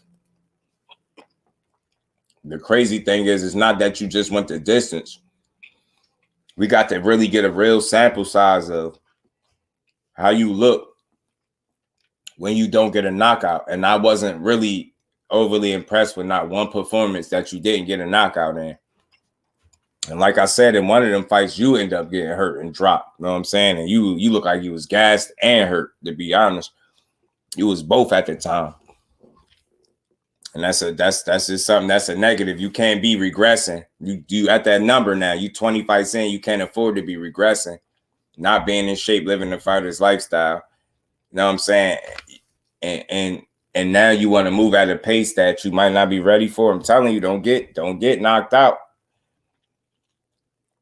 Is that Bob Arum gonna be sitting there telling you he told you so? I'm telling you, right there, he's putting all the work, and they may overlook. Yeah, you gotta have something else to prevail. Yeah, man, I'm telling you, you need it, man. I'm telling you. So let alone when you do have something that that shine the light on you, why abuse it and not take full advantage of it?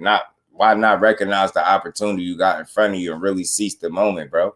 Got an opportunity to still really be great. You young as hell. Still undefeated. People still paying attention. Your name still got some buzz around it, even though you bit dude. People still gonna rock with you. You know what I'm saying? It shouldn't be the end of the world for you, but it's like, say if he come out here and put together a complete performance, you know what I mean? Go in there and box somebody down and stop them. You know what I'm saying? Then they right back loving you. The bite incident gonna be a thing of the past. But if you go back in the ring after, having these subpar performances, not looking the best, and just scraping by, just skating by, you're gonna be criticized, man. People expect more from you. You know what I'm saying? And he got an opportunity to still change that, and he's fortunate enough to not have took an L just yet. You get what I'm saying? He ain't took an L just yet, so he fortunate to still be in this position. You know what I'm saying?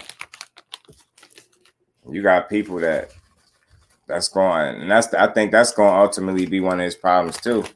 You're going to be out here getting outworked. I'm telling you, all that beach body shit, gaining all that weight. You use this suspension like it was a vacation when you should have stayed sharp and stayed in the gym. It's going to show if that's what you did. You're not taking your career serious enough. You're going to pay the ultimate price. You better believe it.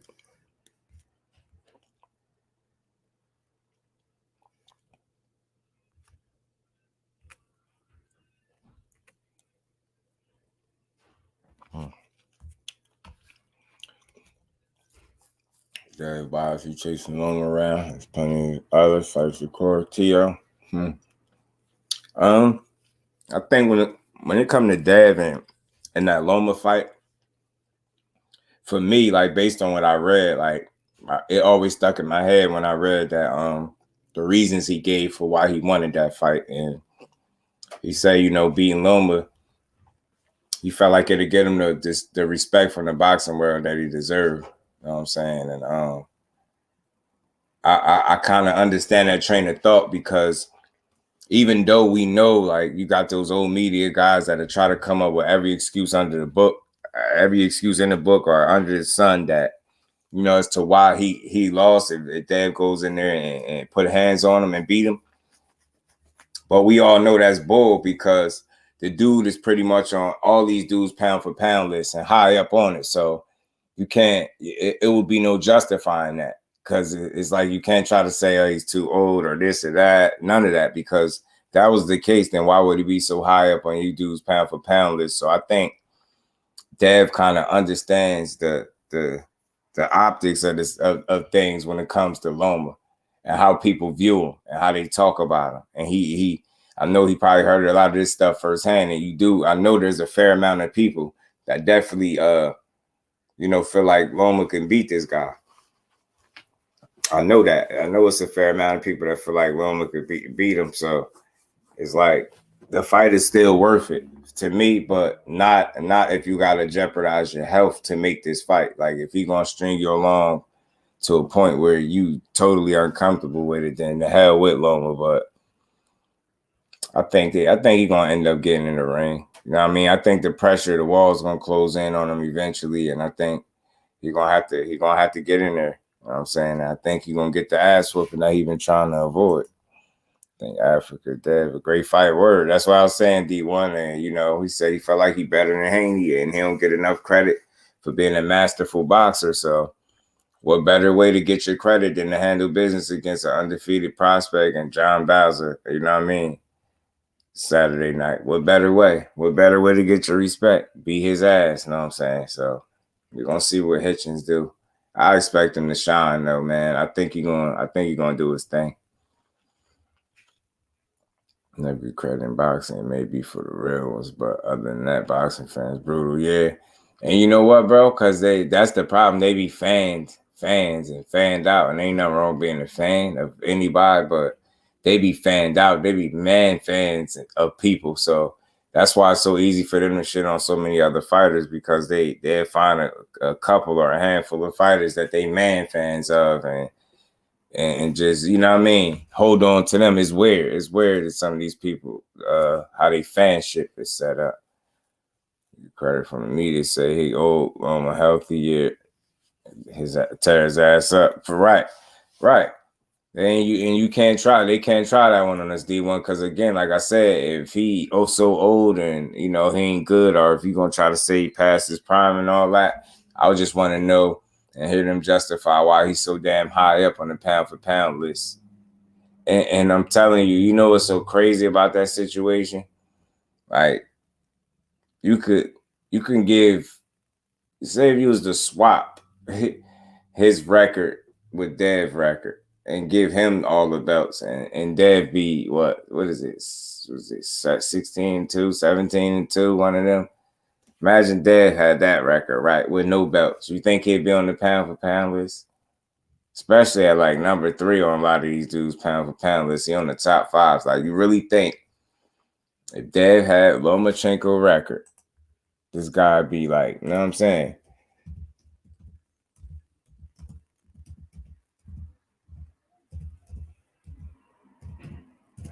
Let me pull this guy up real fast. High tech.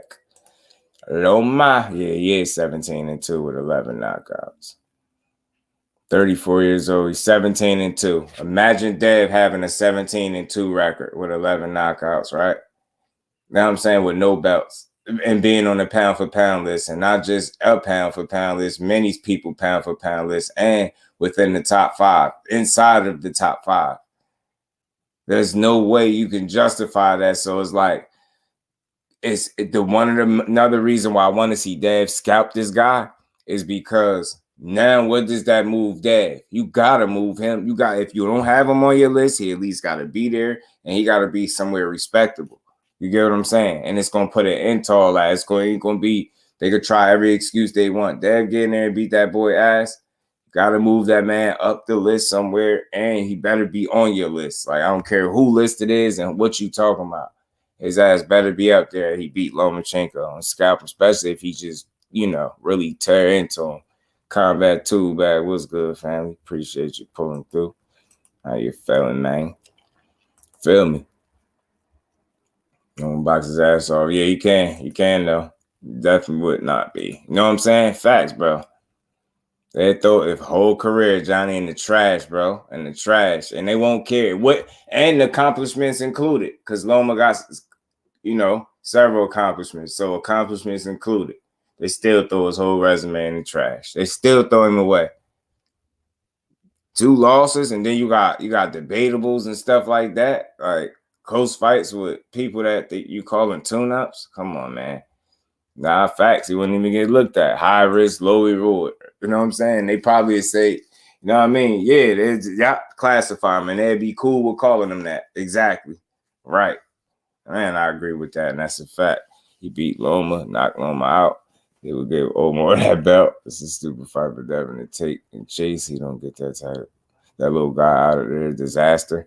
No, I see what you're saying. But I say he just got to be convincing and borderline dominant. You get what I'm saying?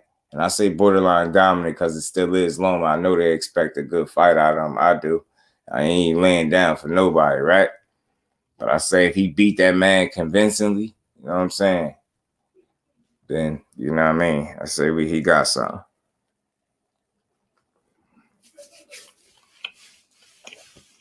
Loma by Robbie. That's why I say you got to beat him convincingly, too.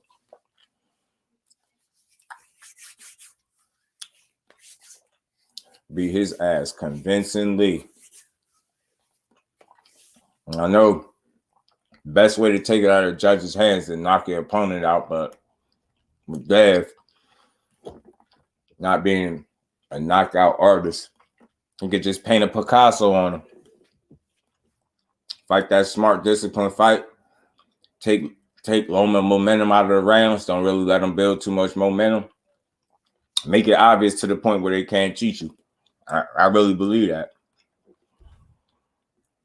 Because if it's debatable and close, then we're going to have something to worry about. I feel you, bro. If it's debatable or close, I could see it being a, Houston, we might have a problem. You know what I'm saying?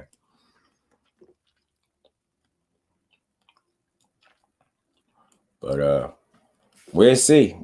That's the reason. I feel like he will get the respect. And if that's satisfying to him,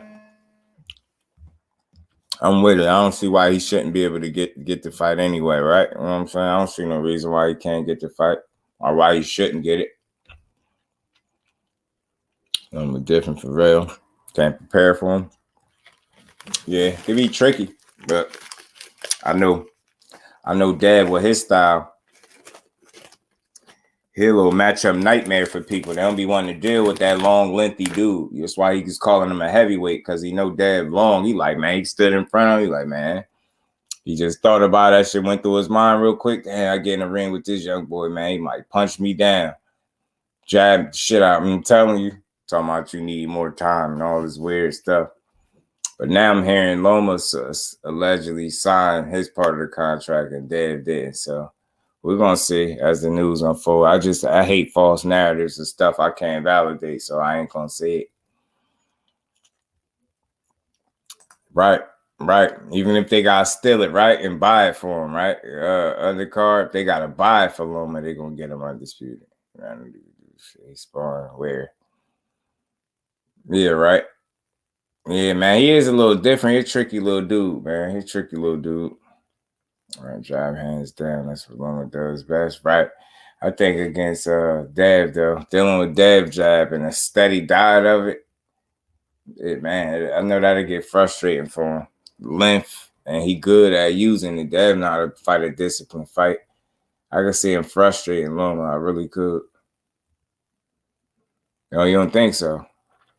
Oh, you said not going to be easy. Nah, hell no. It's a real 50-50 type fight, but I just feel like you shit right. I just feel like he could beat him though. I definitely feel like Loma's slowing down right now too. I feel like Dev is just getting better, polishing up more as the years go, getting experience under his belt. And I think that's going to prep him, put him in a situation where he could be successful. He's going to be sharp, focused, and locked in.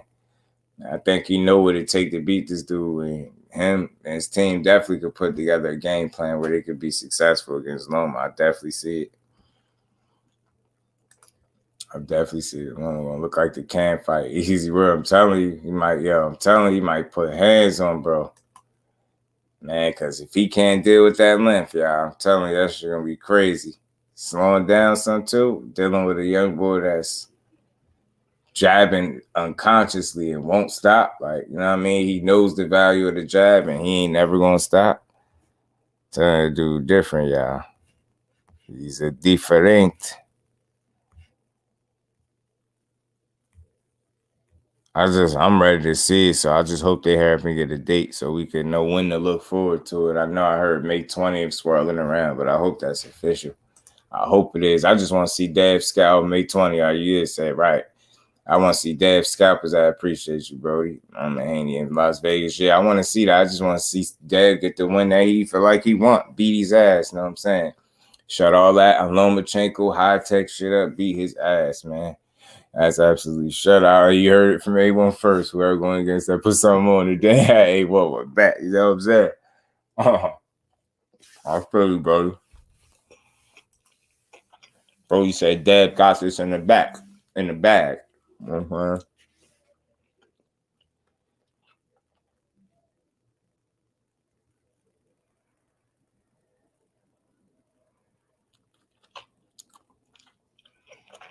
Definitely, 100%.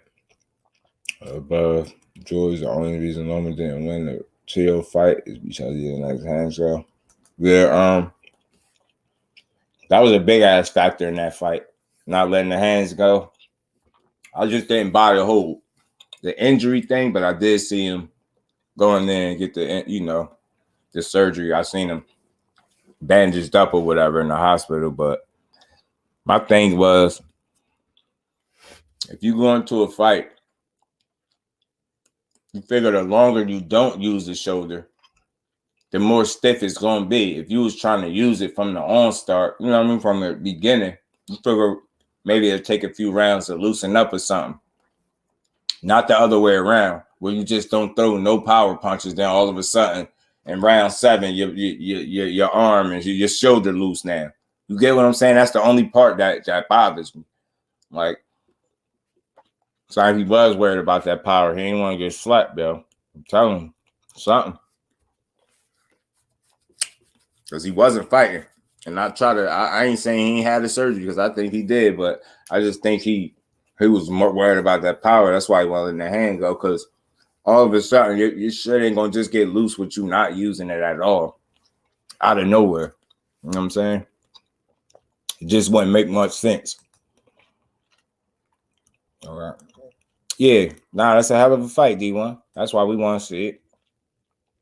I want that smoke. Hit me on the IG, Brody. I got you, Brody. Hey, one time ready to scrape him, man. I appreciate you, though, bro. We appreciate y'all. We're going to cook for a little bit more before we get up out of here, as always, man. But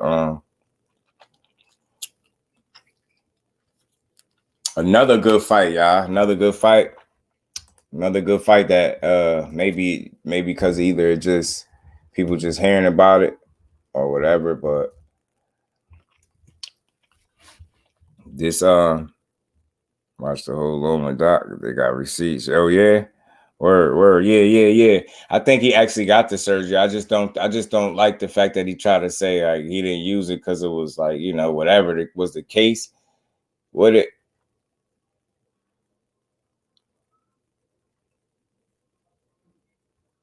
It was weird. He didn't want to say it. Yeah, so it's like, you get what I'm saying, though? Imagine, like, not using something at all, and then it start working.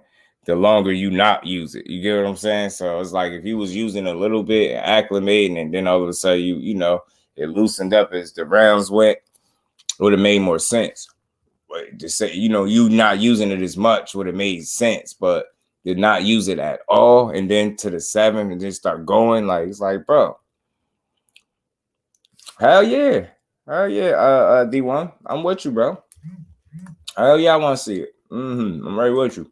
Right. And again, it makes sense. The fights make sense. You get what I'm saying? It makes sense. Especially in this one that Dad won. I know why he won it. Like I said, they're gonna put some respect on his name because he see the way they cherish Loma and big him up, and he like, bro, y'all big him up and he this and he that. If I go in there and kick his ass, then I'm that. You know what I'm saying? So I admire the hunger that he has still with the belts to me, to want to fight a top guy. That's not a foregone conclusion. I just feel the way I feel about it because I believe in Dad discipline and his ability to figure it out and get it done. But I don't slight Loma in no way, shape, or form. I know it'll still be a tough fight, but I believe in a younger, fresher, longer, taller fighter. Very disciplined. You know what I'm saying?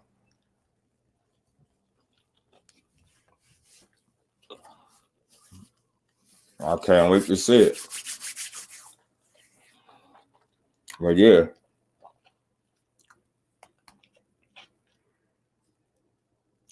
another fight. As they say, getting added to the undercard, y'all, of the Caleb Plant fight was Joey Spencer and Jesus Ramos. So that's I'm gonna pull Joey Spencer up. This should be a good fight, y'all. Joey Spencer and Ramos. You know, Spencer 16-0 too. Hold on. Real quick.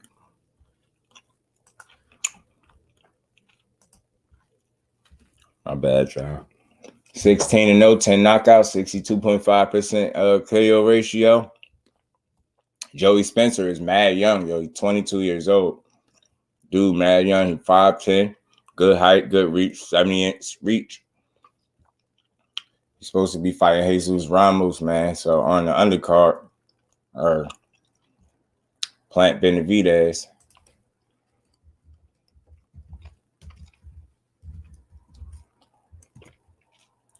I want to see it. This is a real test for him, man.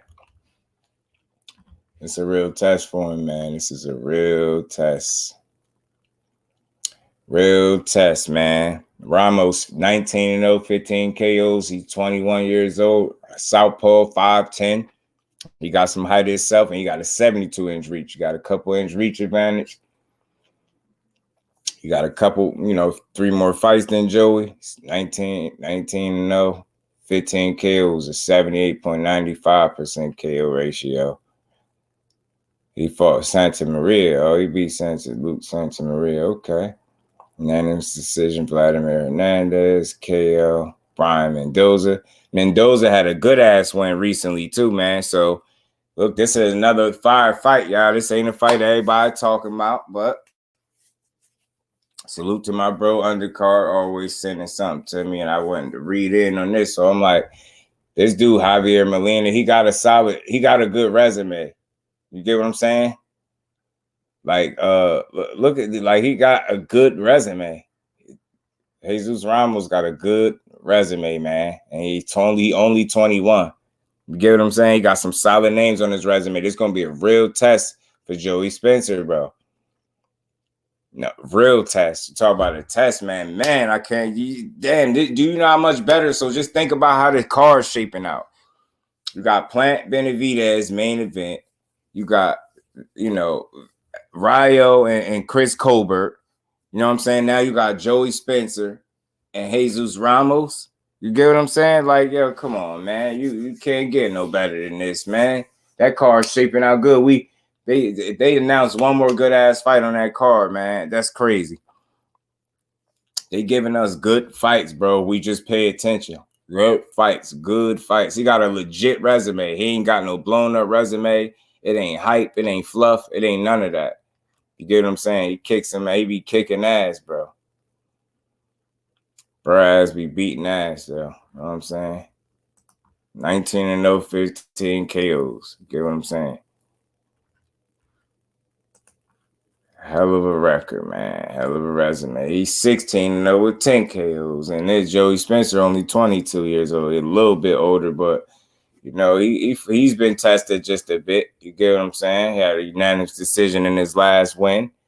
You know what I mean? UD before that. This Limberth Ponce guy, I was there when he fought this guy right here on Christmas. This Limberth guy, this the fight I seen him have, and he kicked this dude ass, knocked him out in 5. He knocked his ass out. James Martin was a real test for him. You know what I mean? Despite, don't think, let the 7-2 record fool you. James Martin be fighting all the undefeated prospects, man. James Martin different. I'm telling you, James Martin is different. And then for Akeem Black was a good test for him. But I think Ramos got more experience and got a better resume. You know what I'm saying? I believe, you know what I'm saying, than Joey Spencer. The last guy he did fight was undefeated, but, he's a good kid. He's strong. He can box. You get what I'm saying? I think he makes subtle improvements from fight to fight. But this gonna be a real test to see where he at, yo. This gonna be a real test to see where he at, bro. We really gonna see where he at when he get in there with Jesus Ramos, man. And I can't wait to see that fight, man.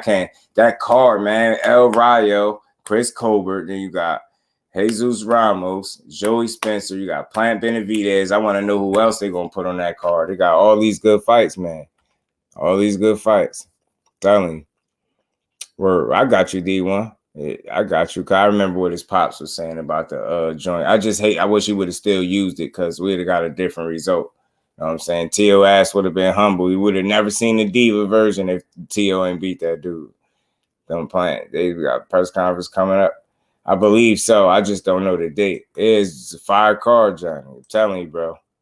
Jay Gibson, TWT family. What's good with it, Jay? Appreciate you pulling up.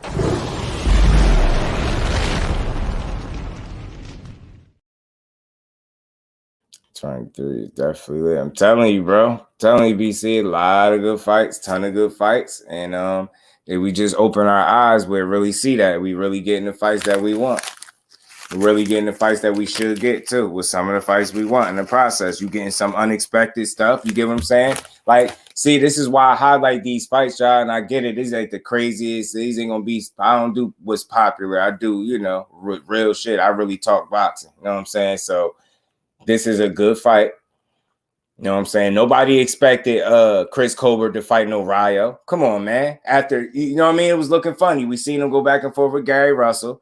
That resorted to nothing, right? You get what I'm saying?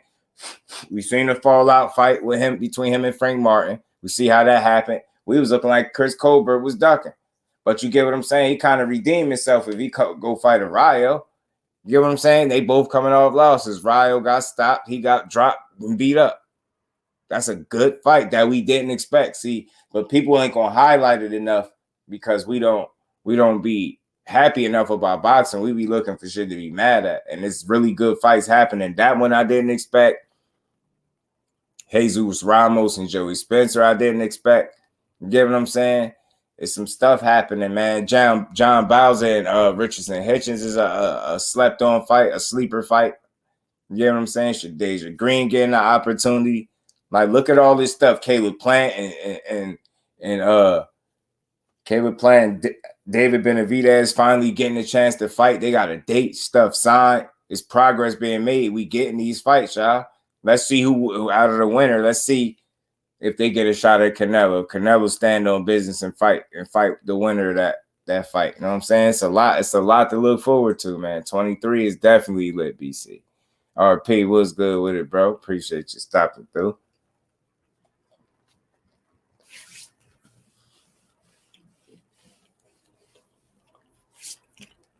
And then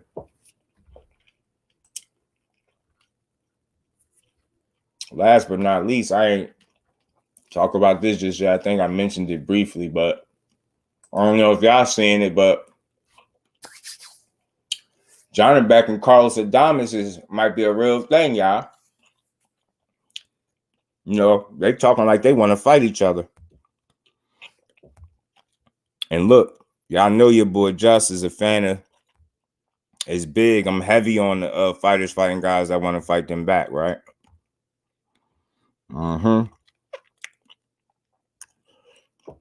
This is one of them times right here. Who in here wouldn't watch Janibek and Carlos Adames fight? Janibek talking flick. He said, I was surprised when I heard that you wanted to fight me. Although you are not a champion and not popular, you have the courage. I respect it. I will gladly fight with you. And this fight will be easier than sparring. Be ready. You know what I'm saying? That's big words for Janibek. Janibek talking that talk, y'all. So I want to see it. I feel you, BC, but what if Colbert go out there and outbox him or something? Stop him again. What if he ain't recovered from the knockout mentally? You get what I'm saying? It's just intriguing. Not saying none of that's going to happen. And you see what makes that fight good? And they both coming off losses. It's a 50-50 fight on paper.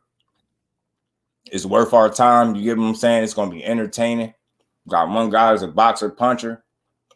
The other guy's a boxer that talk a lot, like to move. You know what I'm saying? We're going to get our money's worth, y'all. We're going to get our money's worth, y'all. Hold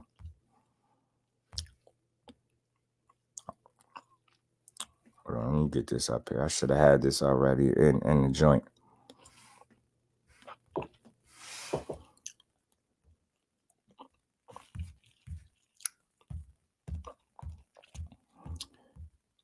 My bad. I know I like to show y'all, yeah, but Colbert did not like the body shots. Right. It'd be cool to see. It'd be interesting to see where Ryo, you know, where he'd concentrate at. What he concentrate on trying to, know what I mean? Go to his body, break him down, or is he gonna go out there head hunting like we know him to do? You know what I'm saying? Because that's his problem. That's what got him beat. That's what got him beat and knocked out by De Los Santos. He went in there, dude ass went in there like he went in there all offensive, because if you remember, he was getting touched early. Face was all red. Ryo face was all red and shit. He was getting touched early, but remember, he still had got the first knockdown. He scored the first knockdown. You know what I'm saying? He knocked dude down, and I don't know if he relaxed. I don't know if he, you know, what happened, if he just misjudged that moment as to how hurt De Los Santos was. But I got to give it to De Los Santos because he recovered. He recovered rather quickly, man, and he jumped back. You know, he jumped back on Ryo and dropped him and hurt him bad. Like man, you know, the rest was history from there, yo. He beat that bull ass. But yeah, that's Janibek, y'all, right there. Say, I was surprised when I heard that you wanted to fight me, although you are not a champion and not popular. You had the courage. I respect it. I will gladly fight with you. And this fight will be easier than sparring. Be ready. So, see, when you talk like this, now why in 2023 when you talk like this? So I can't expect for this to be a fight that they try to make next. I can't demand that, you know, Janibek stand on business and actually fight Carlos Adames. Because, man, I want to see this, man. This again, this will be another fight that nobody expected. Not right now. You get what I'm saying? I would tip my hat to both guys, especially Janibek being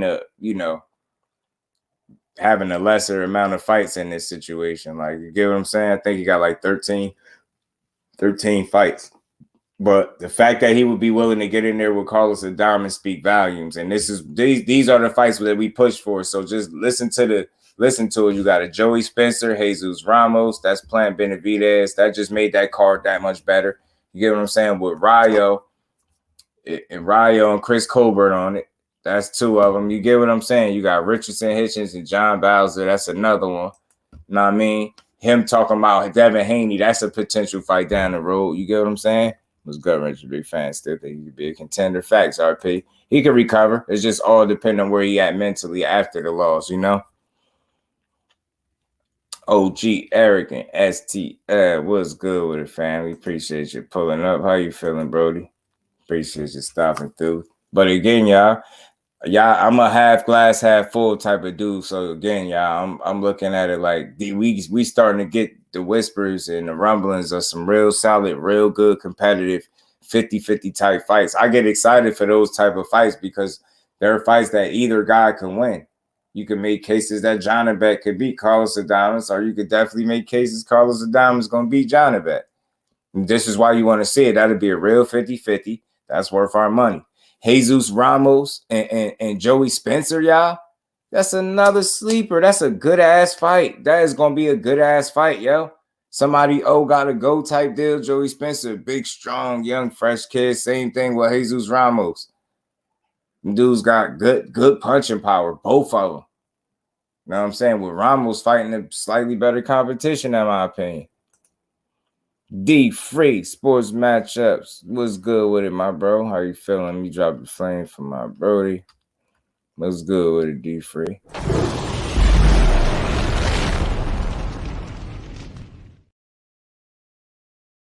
Yeah, me too, OG. I seen him Let me see. He's 16-0, right? 1, 2, 3.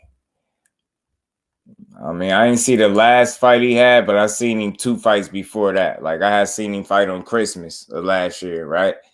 And even when his opponent blocked the punches, you could hear them joints sounding off in the arena, man. He got dude out of there like 2 rounds later. Like, you know what I'm saying? The first 3, he was working on him, trying to create openings. Fourth round, he's putting hands on him, and then in 5th, he finally got him up out of there.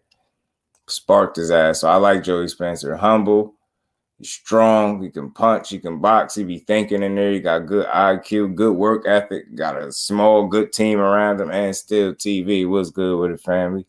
Never late, always on time. Appreciate all y'all always pulling up, holding your boy down. Y'all punch that like button for me. Appreciate everybody that's been here since I went live, since I started. That I will remember that. I appreciate every last one of y'all. You know what I'm saying? I got Ramos over Spencer, but that's a good look. Right. And it's like I want to root for Spencer. You get what I'm saying? So I don't know which way it's gonna go. And that's why that matchup is intriguing. It's a real 50-50, both undefeated. You get what I'm saying? You got Janibek, Carlos Adames. Carlos Adames lost before. Janibek has it. Still a good ass fight. We don't care about no zeros. That's still a good fight. No making no reasons, no excuses why it can't happen. You got Richardson Hitchins and Bauza fighting. We know what the potential implications it is for Hitchins if he's able to continue to win. Because I'm pretty sure if had Montana Love beat Steve Spark, they would have been lining this up sooner or later. Montana Love and Richardson Hitchins. So I would, for one, would have definitely wanted to see it. Feel me, Queen? I would have wanted to see it, man. And it's some good boxing to be. It's some good boxing to be made, man. Some good fights to be had. Edgar Berlanga, like I said, the reason he made a thumbnail, 2 reasons to touch on a little bit of why Top Rank released him, and that the fact that I'm here to shoot down that false narrative because that's what I do over here. That's not a big fight. I don't care who they trying to sell it to. Go try to sell that shit to your mama if you think it's a big fight. Tell her to buy it. You know what I'm saying? Get your asses out of here with that. Nobody trying to buy no fights. You're not gonna keep bigging up, spray painting beat turds and then calling it gold. Like you're not gonna do that, bro. We ain't on it. We paying attention. We just want the fights that make sense, not the fights that make dollars for y'all. We want the fights that make dollars for y'all and the fighters, but we want fights that make sense and is worth the dollars that we pay to see this shit. You know what I'm saying? I can put a shame to my name. You know what I'm saying? Know what I'm saying, Chavez? Know what I'm saying? Edgar, man. He ain't the real McCoy, man. He ain't rapping. You know what I'm saying? He ain't rapping right. He ain't rapping, Brody. He ain't rapping right. But nah, sky's still the limit for Edgar Berlanga, yo. He still got upside. He got potential. He got tools to work with. He just got to finish. He got to continue to develop as a fighter and add to that arsenal. You can't be all power, bro. You can't be all power. You won't be successful like that.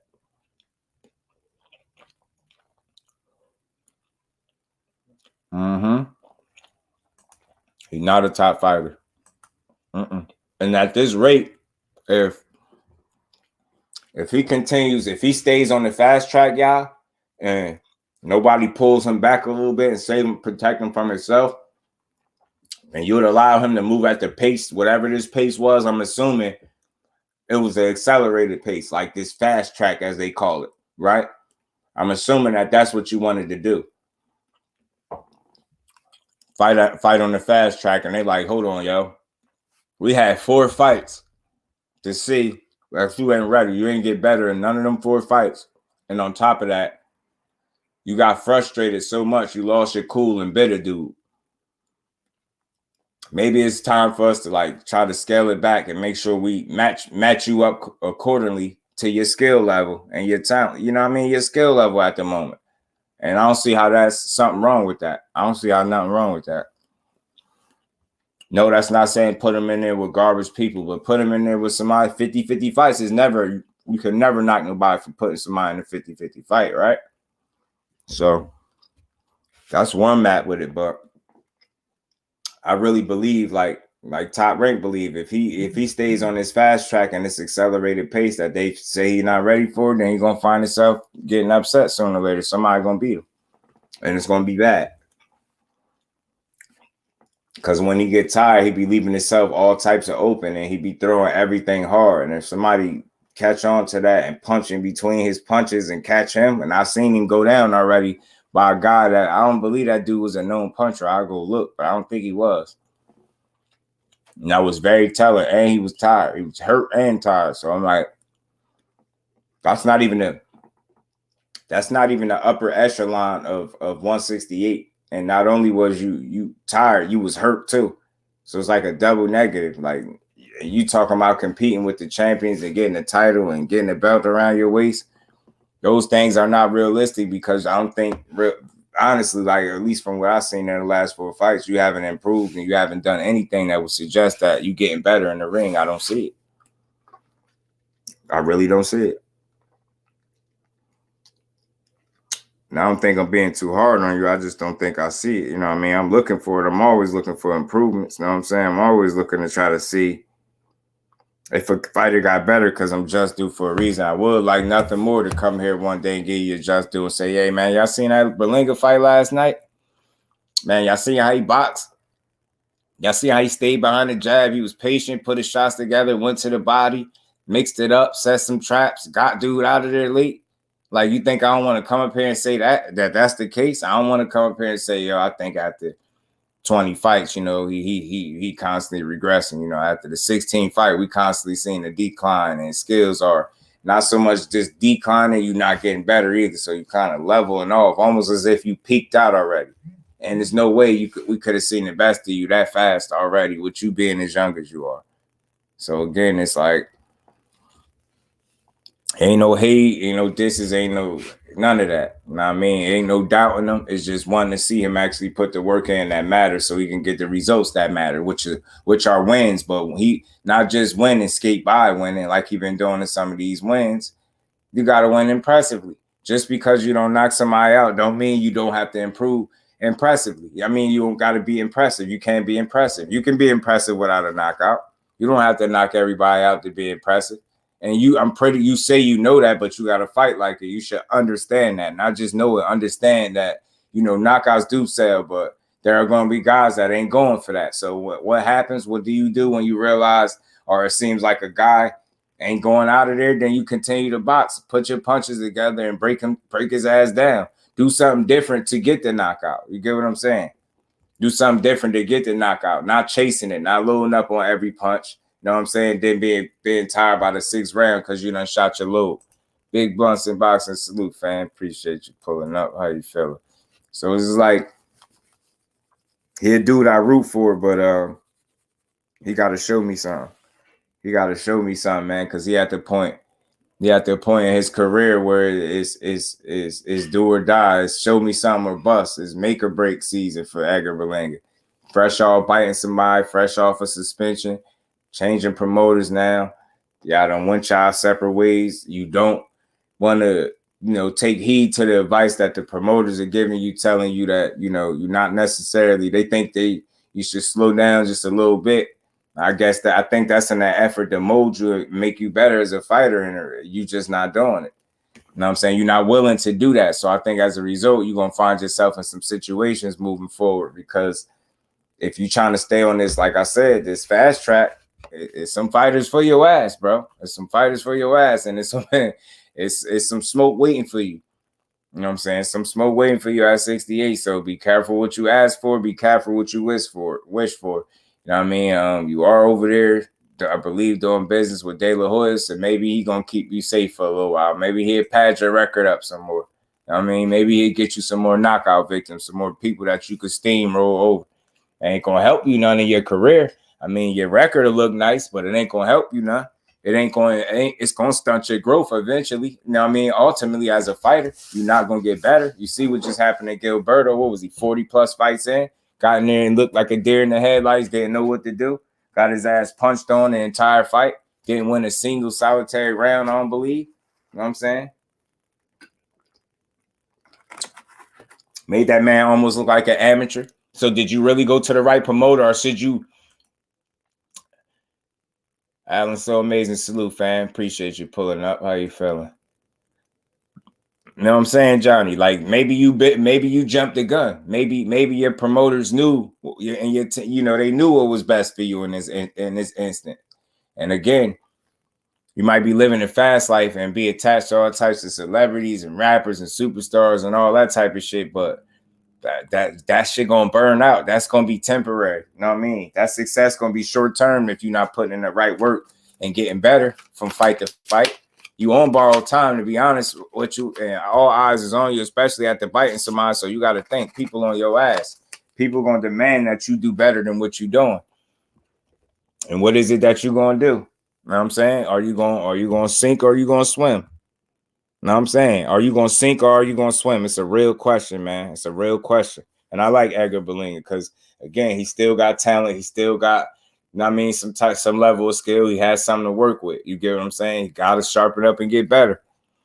And that, excuse me, y'all, and that starts by identifying and understanding what you lack and stop thinking you great. There's nothing wrong with thinking you could be putting in work to be on your way to being great, but don't deem yourself some great fighter and mentally psych yourself out, because that's what it seems like you fighters are doing. Y'all drinking your own Kool-Aid and reading your own newspaper clippings. Y'all getting in that gym, putting in work, but it's probably not the right work. Then you getting in the gym and putting out these subpar performances and you know, keep trying to dupe the people as if you're going to do better the next time out. Then you get an opportunity the next time and you do the same shit. You know what I'm saying? Facts. You had people fooled too until that fight. I'm telling you, Johnny. I'm telling you, bro. This is honest criticism. This ain't no shitting on them or none of that, because I don't do that. But come on, man. You actually want to see these dudes do well and win, right? That's not how you win, bro. You got to get better.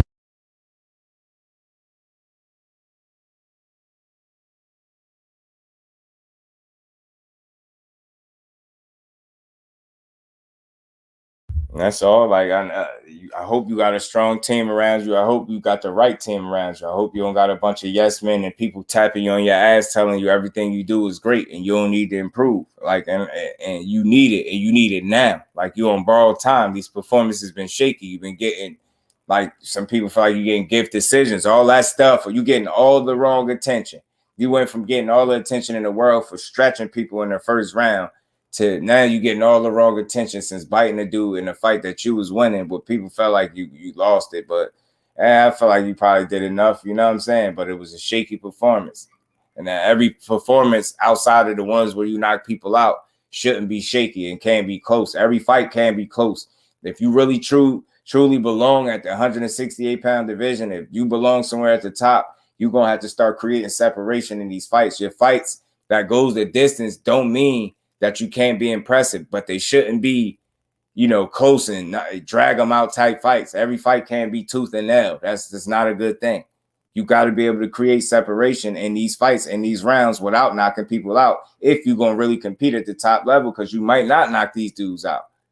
But if you put your punches together better, if you actually develop the skills that you do have, work on some shit, sharpen some shit up, add some tools, you get what I'm saying? Develop an offensive arsenal. Now, I mean, change the speed up on your punches, go to the body more, mix it up, stop headhunting, stop chasing knockouts. It's a lot of little shit you could do to make yourself a better fighter. But you got to realize that those problems exist, that those are your deficiencies. Those are the areas where you need improvement the most. And until you see it that way, until your team see it that way, you're going to continue to miss the mark and fall short. I don't give a damn how many miles you run on the treadmill, how many shirts and videos you upload with you wringing out sweat in a shirt. I don't care about none of that. I don't even know who started that weird shit. That shit nasty anyway. I don't want to see how much you sweat throughout the day, bro. I don't care about that. Put the work in, then get in the ring and show me that. Yo, you see that work? I was uploading these clips, putting in that work. I don't care how much you sweated throughout the day, bro. I swear I don't care. I don't know where that came from, who started that weird, nasty shit, but I want to see you putting in the right work so you can get the right results. Again, don't upload no fucking video again with your shirt off, with no six-pack, looking like you never did a calisthenic in your life, wringing out sweat in your shirt because you worked hard. I swear I don't care. We know them gyms be hot as hell. Y'all be splashing all types of water on y'all. All that shit don't be sweat. Come on, it look good for the cameras, right? I know better. That shit be water and some more shit. Knock it off. And we don't care, for the record, just in case you ain't hear me. We don't care how much you sweat, bro. We want to see when you sweating under them French fry lights in the ring, is you going to get the job done or are you going to get your ass beat? You going to keep looking subpar or you going to raise your level? You going to actually put the work in the gym so it could transition over to you having a great fight under the lights, or are you just going to keep uploading videos? I swear we don't care how much y'all sweat. We don't care, bro. Just in case y'all didn't know that. Just in case y'all didn't know. Sweaty ass dudes. You know, started showing us how much you sweated for your workout. Show us how much better you got by getting in the ring and punching on some shit. It's almost people feeling like your knockout power was fluff. I've never seen somebody go from devastating puncher to like people questioning his power in a matter of 20 fights. But in reality, it took, after the 16 first round knockouts, it took 4 more fights for people to start questioning his power. I've never seen nothing like that. He went from one of the hardest punchers in boxing, y'all, to people questioning his power, his work ethic, his skill level, if he really cut out for this.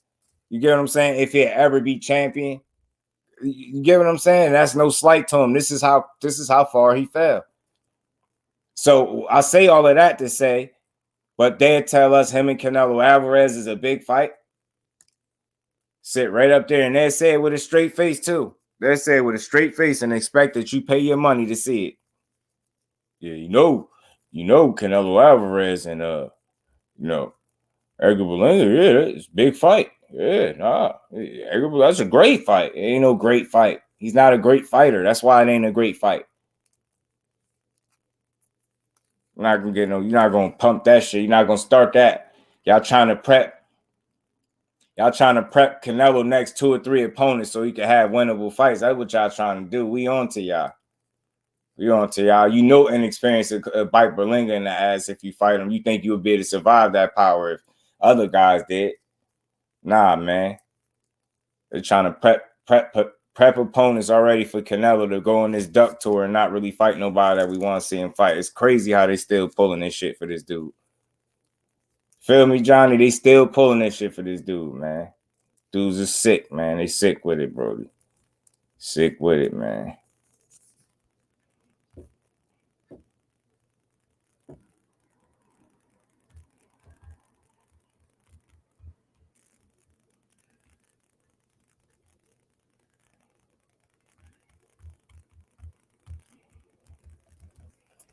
That's when Oscar won because he saw the water. Good song was by, you know what I'm saying? D-Free. Oh, weird ass Oscar, man. Y'all punch that like button for your bro one more time, man. We're gonna cook for a little bit longer, man. But yeah, man, like I said, man, it's a lot of good boxing to look forward to, y'all. Janibek and Carlos Adames, to me, I think it'll deliver. That should be a real good ass fight. It's a fight that we definitely didn't expect. Definitely not right now. And I like the way he talking. You get what I'm saying? This kind of talk should lead directly to a fight. You get what I'm saying? D free a fool. This kind of talk right here, y'all, should lead directly to a fight. Told that man the fight will be easier than sparring. He's saying that to Carlos Adames. Tell that man to be ready. Get what I'm saying? Get what I'm saying? He talking that talk, bro. Taking pictures when they was in the rings, you know what I mean? When they look like they obviously got some rounds in or whatever, sparring. So look, I want to see it, bro. They got this gentleman's agreement about them fighting each other. Let's see it, bro. Yeah, D-Free a fool, yeah. He a fool. You know how Oscar is, man. He's a weird guy. You're a weird guy, Ace. Weird guy.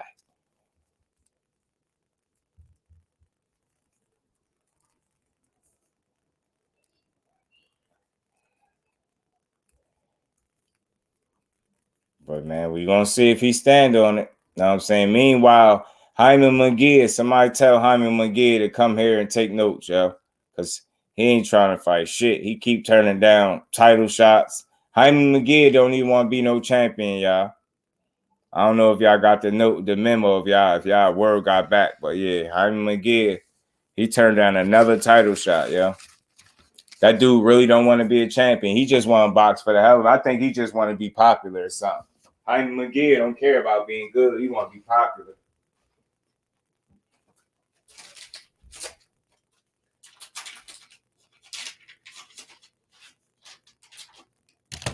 Hyman McGee on some bogus shit, y'all.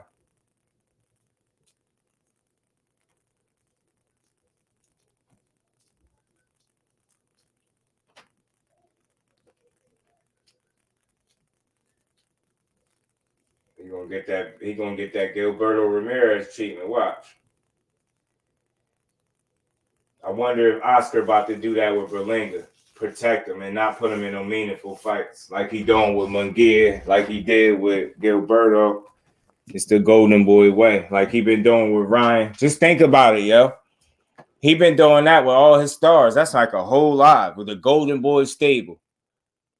Ryan, Gilberto, know what I'm saying? Shit. Now you got Berlanga, Ryan, Gilberto. Who else?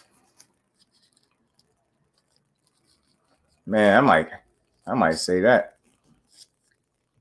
for a whole lot. Oscar De La Hoya and crew. Y'all punch that like button for me if y'all haven't. As we cooking, I appreciate y'all sitting in here cooking with your boy.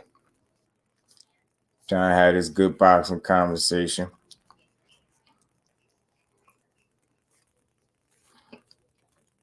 And I think we highlighted how we got a handful of good fights to look forward to. Starting with this weekend, we got some solid fights.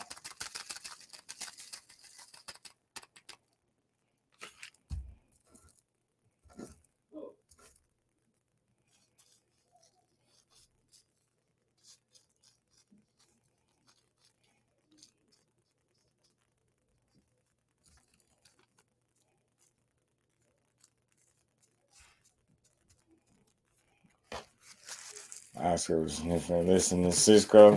So I'm telling you, I wonder what was going through his mind when he uploaded that tweet. That boy bogus. They ain't gonna call us sick because people start getting on his ass. He gonna release that weird ass stuff. That boy is a strange guy, Ace. Strange guy.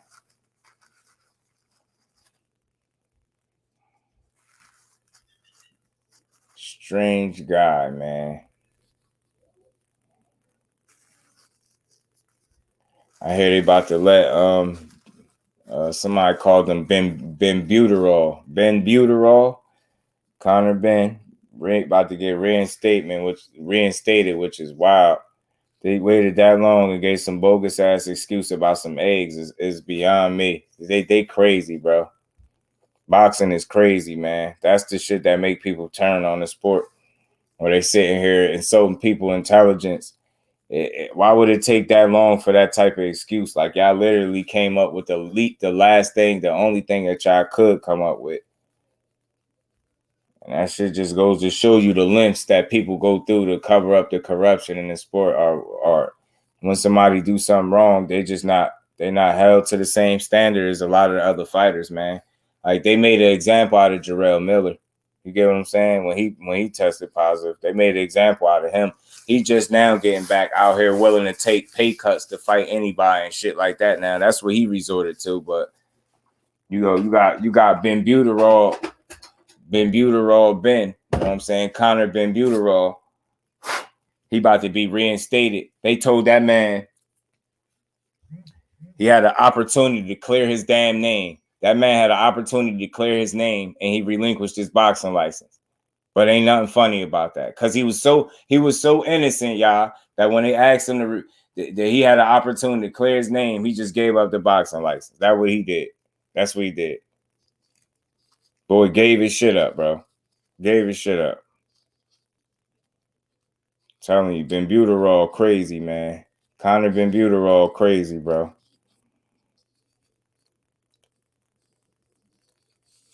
Clomiphene, he's having one of them clomiphene dreams, y'all.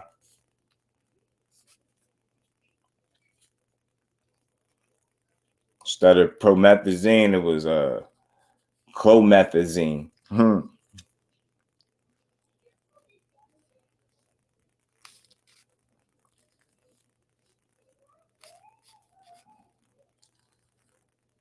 My bad, y'all. Y'all punch that like button one time if y'all haven't too, man. For the people that's in here.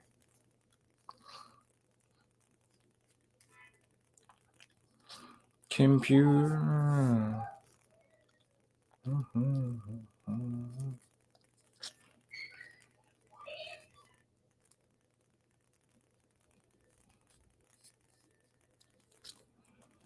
Shit, man. We got some good boxing. My bad, I was sitting here rolling this blunt. We got some good boxing to look forward to, man. Just before I get up out of it, I want to say salute to boxing right now. This year, 2023, I believe, is starting out on a good foot. We getting some real good fights, which I think is a plus. It's going to continue to be a plus moving forward. You just got to know how to appreciate the fights when they're giving them to us. And I think in this case, we getting a nice amount of fights. Like I said, you got this weekend to be here. The 4th will be here in no time. You got two prospects trying to work their way into that contender space with Bauza and Richardson Hitchins. That's going to be a masterclass type of. I think that's going to be like a chess match. I believe Bauza is packing a little punch, more power than what his record might suggest. But I got faith in Richardson Hitchins. I believe he got the IQ, the skills, and the bag deep enough to handle business and beat Bauza and take his O. I mean, both of those dudes putting their undefeated records on the line, putting everything that they worked for up until this point on the line against each other. I think you got to tip your hat. That's a fight that we didn't have to get, but that is a fight nonetheless that we are getting. That is like 50-50 on paper. When you look at Richardson Hitchins, you know what I mean? Since leaving Mayweather Promotions, this is already his second fight. So they're moving him pretty good. They're keeping him active. They're lining fights up for him. He getting opportunities. He getting opportunities, not only just opportunities, getting the opportunity to prove himself against quality opposition, which would, bring more light to him as a fighter. So I believe the sky's the limit. It's only up for Richardson Hitchins if he continue to put on the way he's been doing and continue to work. You know what I'm saying? And he'd be all right.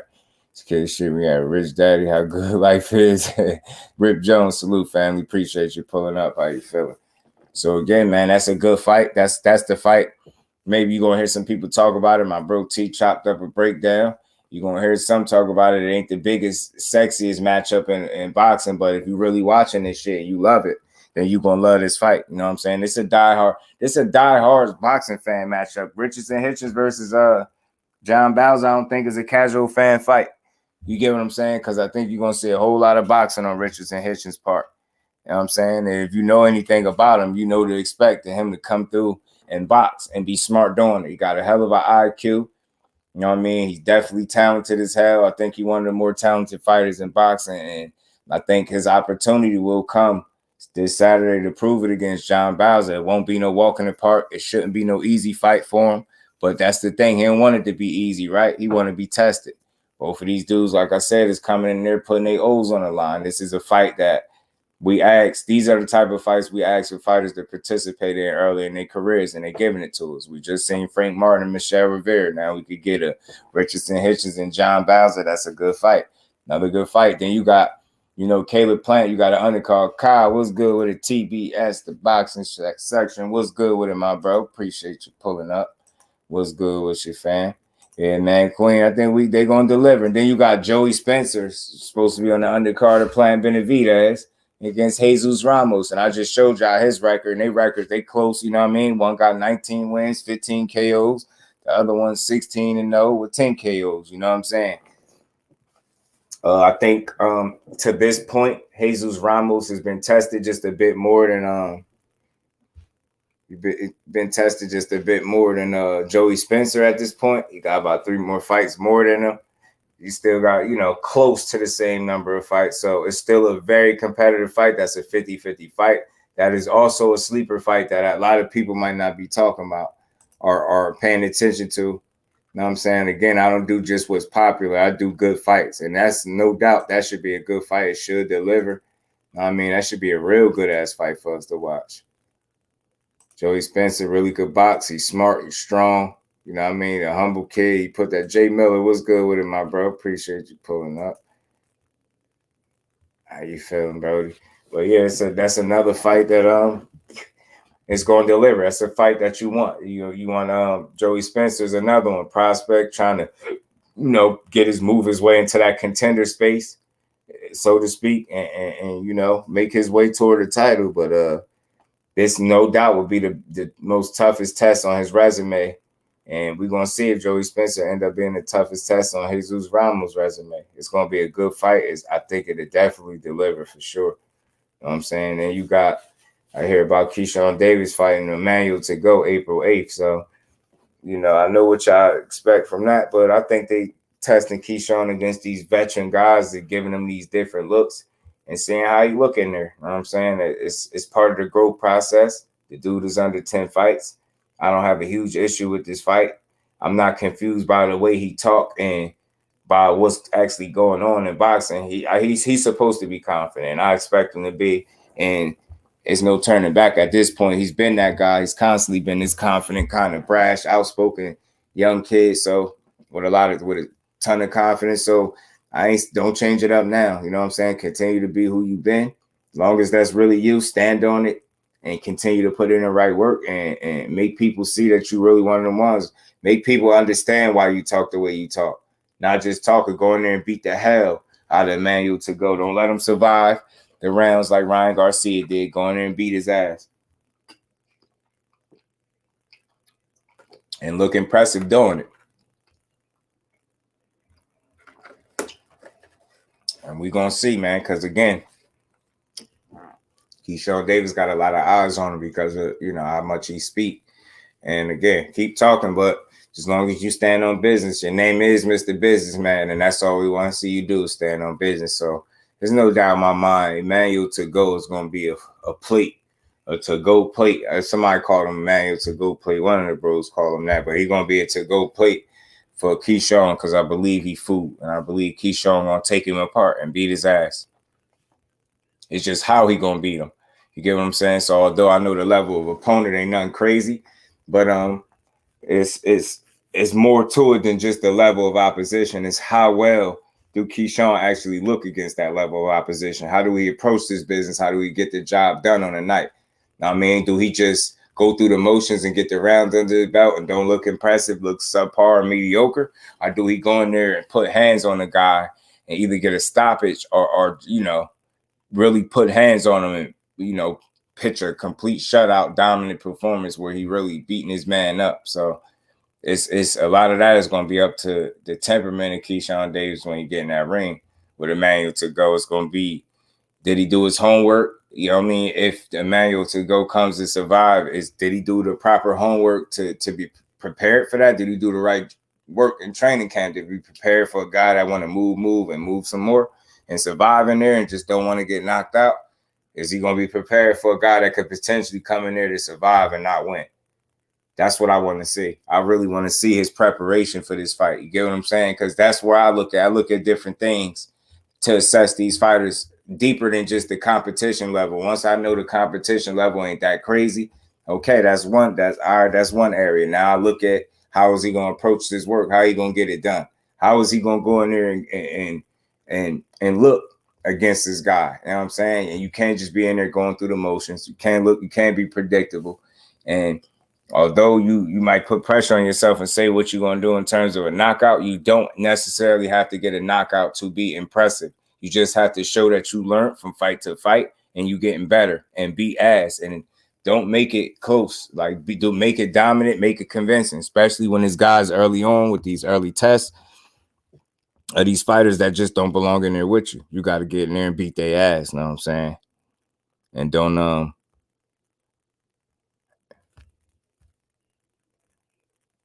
hesitate. My bad. Salute the Mo City, man. See you live with no Nito doing there. That's dope. Charles called him to go box. He said Josh called him to go box.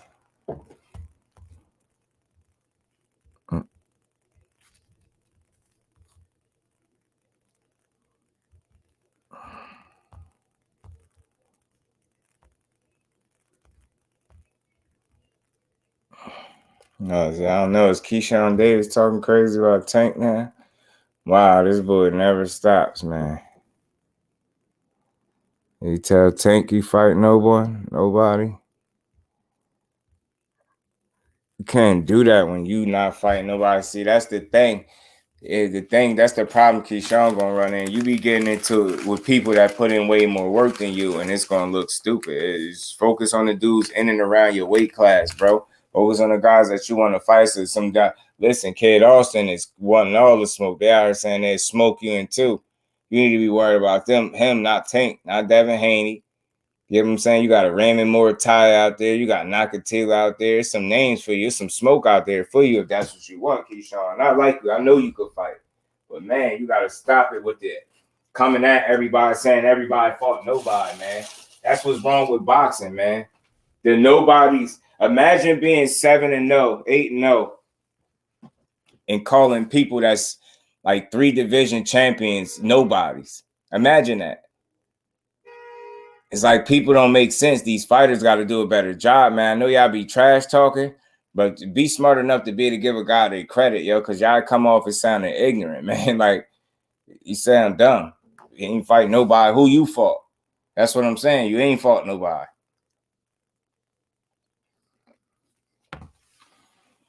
Your last name Davis, but your first name ain't Tank. And you ain't beating Tank Davis. I don't give a damn how ambitious you think you are.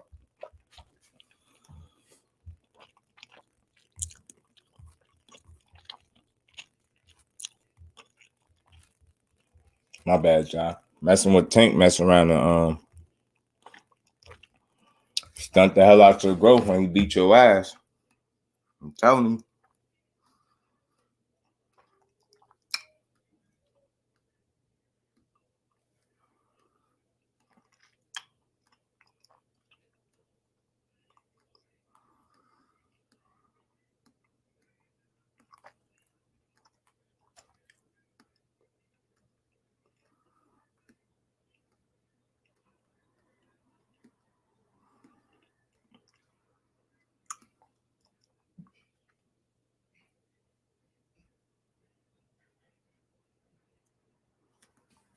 My bad, y'all.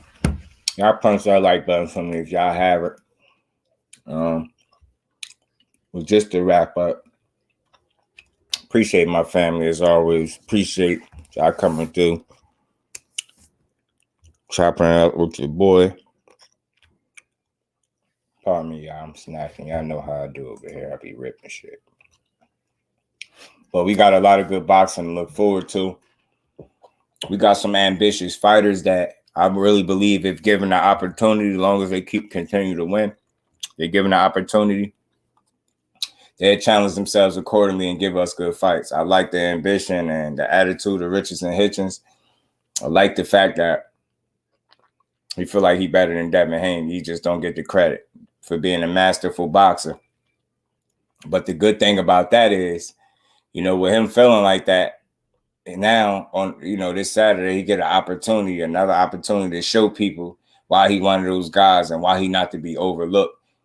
So again, the fact that he say he got ego issues or ego problems and things like that. So with him being so honest to admit that, I want to see if this ego have any effect on how he approaches business, handle his work, and get this job done come Saturday. Because I don't think it'll be easy. I think he got a guy in there, John Bauza, that's undefeated, want to keep his O. And he got, some things that he worked for too. Shit, he had a couple more fights than Hitchins. So I know he want to continue to win and get his hand raised and be undefeated. And, he already upset a undefeated, 20-0 prospect and Michael Williams Jr. So a couple fights back. So, you know what I mean? He's on the road. He's coming out with the bigger fights of his career, the biggest fights of his career. And, he got a real opportunity to beat a top quality young fighter in Richardson Hitchins at 140. He got a real opportunity to, try to steal a victory, so to speak. You know what I mean? This is a real good fight on paper. I think it's a close to even matchup, but I truly, truly believe Hitchins is definitely more skilled. I think he's a smarter fighter, it's for sure. And I think he's going to show that. I think he's going to show it. If you knock him out, that'll be icing on the cake. You know what I mean? I see my bro said he got Hitchins in like 7 stopping dudes. So, if he do, that'll be salute to my bro for calling it. But I say even if I don't necessarily bet on stoppages with Richardson Hitchins, but I know you will get, like he said, a masterful boxing performance, man. And The dude is talented. He got speed, good reflexes. The punch variation is just a matter of him getting up, having the right challenge, I think, in front of him to make him go in his bag. He don't need a he'll need a guy that he's expected so much. You get what I'm saying? To win. Like he needs a competitive fight that he needs to get up for. And I think another undefeated prospect do that for him. You get what I'm saying? A guy that is coming off of bigger wins of his career and things like that, and is looking to come in there and upset and take what you got. So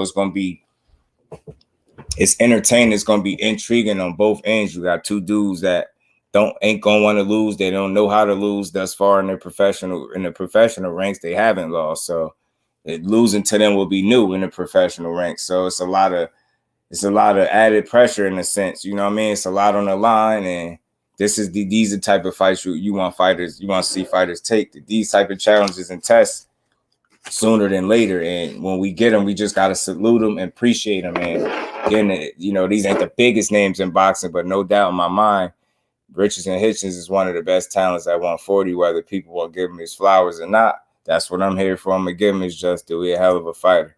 Skills dancer, what's with the cool kids at Mr. New Orleans in the flesh? Let me drop a flame for the Brody, man. What's good with his skills?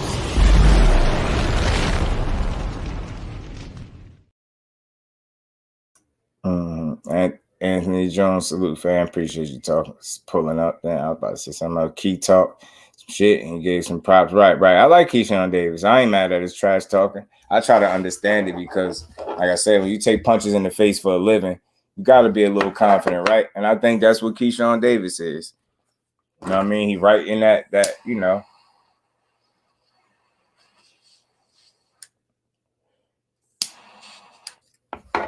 Black Diamond TV. Salute to the Queen. Appreciate you stopping through. How you feeling? Appreciate you stopping through. Man, I know everybody already smashed that like button already, so I ain't worried about it. But yeah, man, I like Keyshawn, man. He a real dude. He a real fighter, I believe. He a real talent. You know what I'm saying? I just believe he do talk a lot, but I feel like that's for good reason. I feel like some of the experiences, from even Olympics to now to the pros to being able to spar. With some of the best talents in the sport, Shakur Stevenson, Shakur Stevenson, the Terrence Crawfords of the world. I believe that's done wonders for his confidence. You get what I'm saying? Appreciate you, Queen. Appreciate y'all. Appreciate everybody pulling up and sticking through this cook. Like, I wasn't in a rush to do this one, so we just gonna keep rolling for a second, but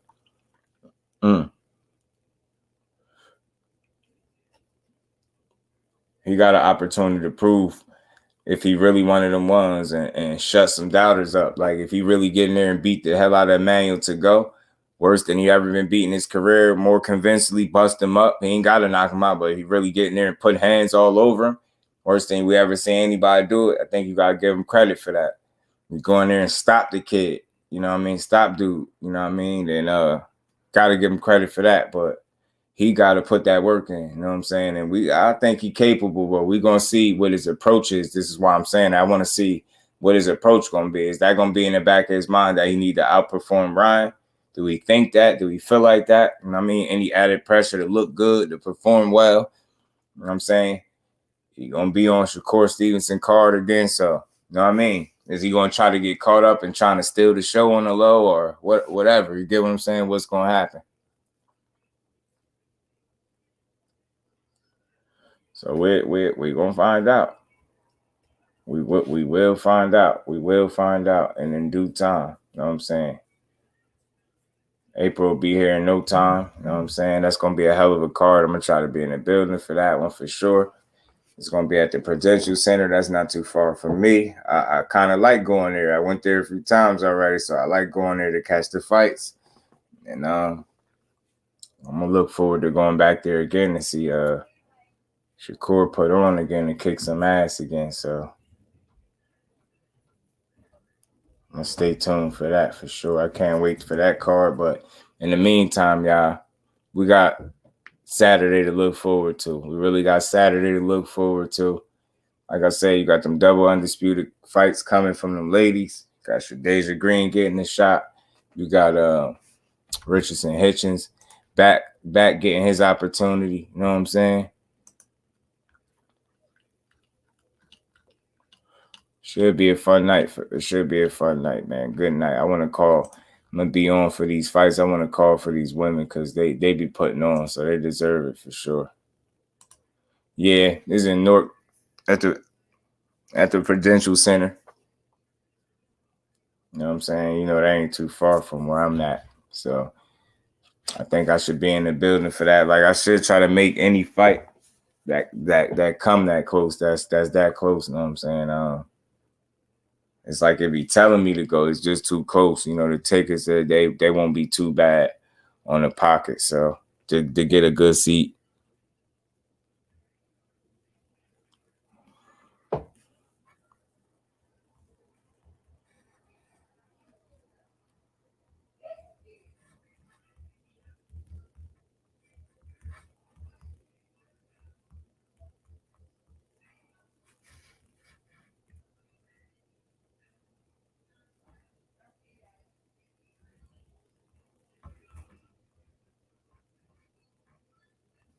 My bad, y'all. But yeah, man, y'all punch that like button. Yeah, it's in Newark. Another homecoming fight for the young king, man. Another homecoming for the young king. How about the Karen Ty? Show your face now. So they know how I look. They know how I look up in here. What's going on, baby girl? Sometimes I really don't be thinking about it. I be putting the, you know what I mean? I be putting the thumbnails and shit up. I be really working on these thumbnails. You see, they be different. You know what I'm saying? You won't see this twice nowhere. You know what I'm saying? You won't see that. You won't see these thumbnails be a little different lately. Y'all see the switch up? Y'all peeping the switch? Is y'all peeping the switch? I don't know if y'all peeping the switch, man. Keyshawn Davis better show me something when he get in there with Emanuel Tagoe. I know that. Better beat his ass and beat his ass bad, impressively. And like I said, he'll knock him out. Better dominate every round and make that shit leave no question, no doubt, no nothing. You don't got room. You don't got room for a subpar performance. You can't be subpar. You can't be mediocre. You can't be half-assed. You can't be halfway decent. You got to be spectacular. And again, when you talk like that, you raise the bar. Sometimes you raise the bar and the expectation level is a little bit unreal. And that's why you got to be careful about how you promote yourself. Don't over promote yourself. It's okay to be confident and talk your shit, but don't make it to the point where the fans just feel like all you do is talk. You know what I mean? Yeah, right. It's going to be a good card, man. It's going to be a good card, man. And the fact that, you know, this fight that I'm talking about, Keyshawn Davis, is going to be on the card. So you got Shakur, Keyshawn Davis. I think you got Jared Anderson. Somebody else. It's that April 8th card is shaping out real good. And April to be their month. So that'd be like the early birthday gift for me if I get to see Shakur beat Shuichiro Yoshina's ass and at the Prudential Center and see the rest of them young kings put on and beat ass. It's going to be fun, man. There ain't no energy like that fight energy, y'all.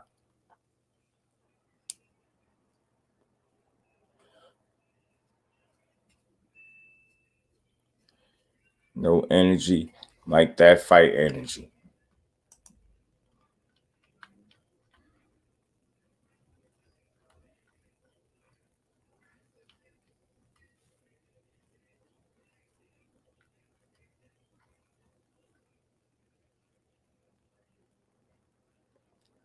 My bad, y'all.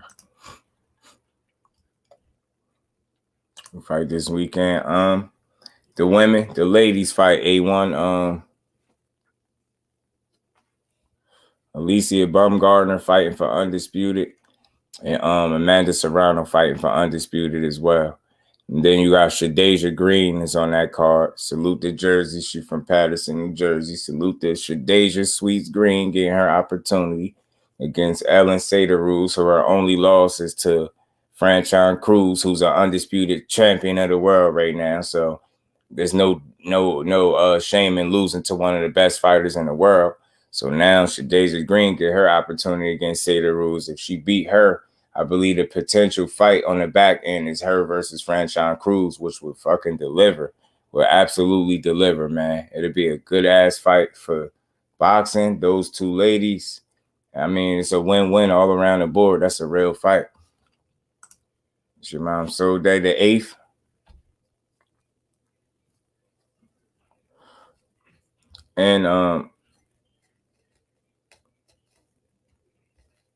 And Richardson Hitchins fight too, 8-1. He fight John Bauza.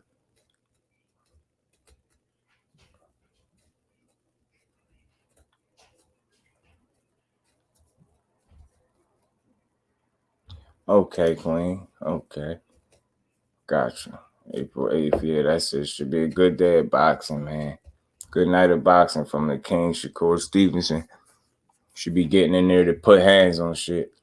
Pops was the 15th. Okay, mine's the 27th of April. That's my birthday. So that's the B-Day month. That's the day, the 27th.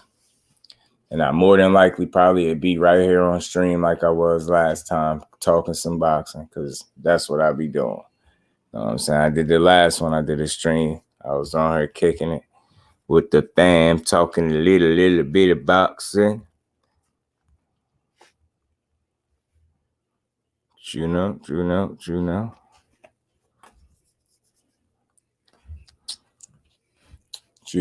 But we're going to get some good fights, y'all. We're going to get some good fights.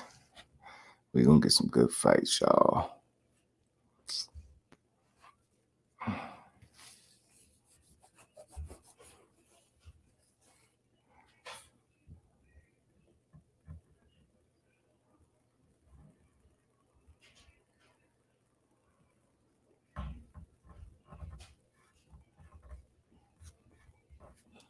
My daughter's April 19th. Oh man.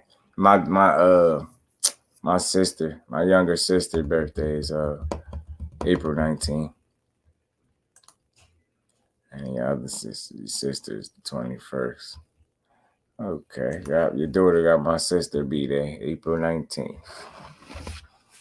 It's a special month, man. Salute to the Tauruses.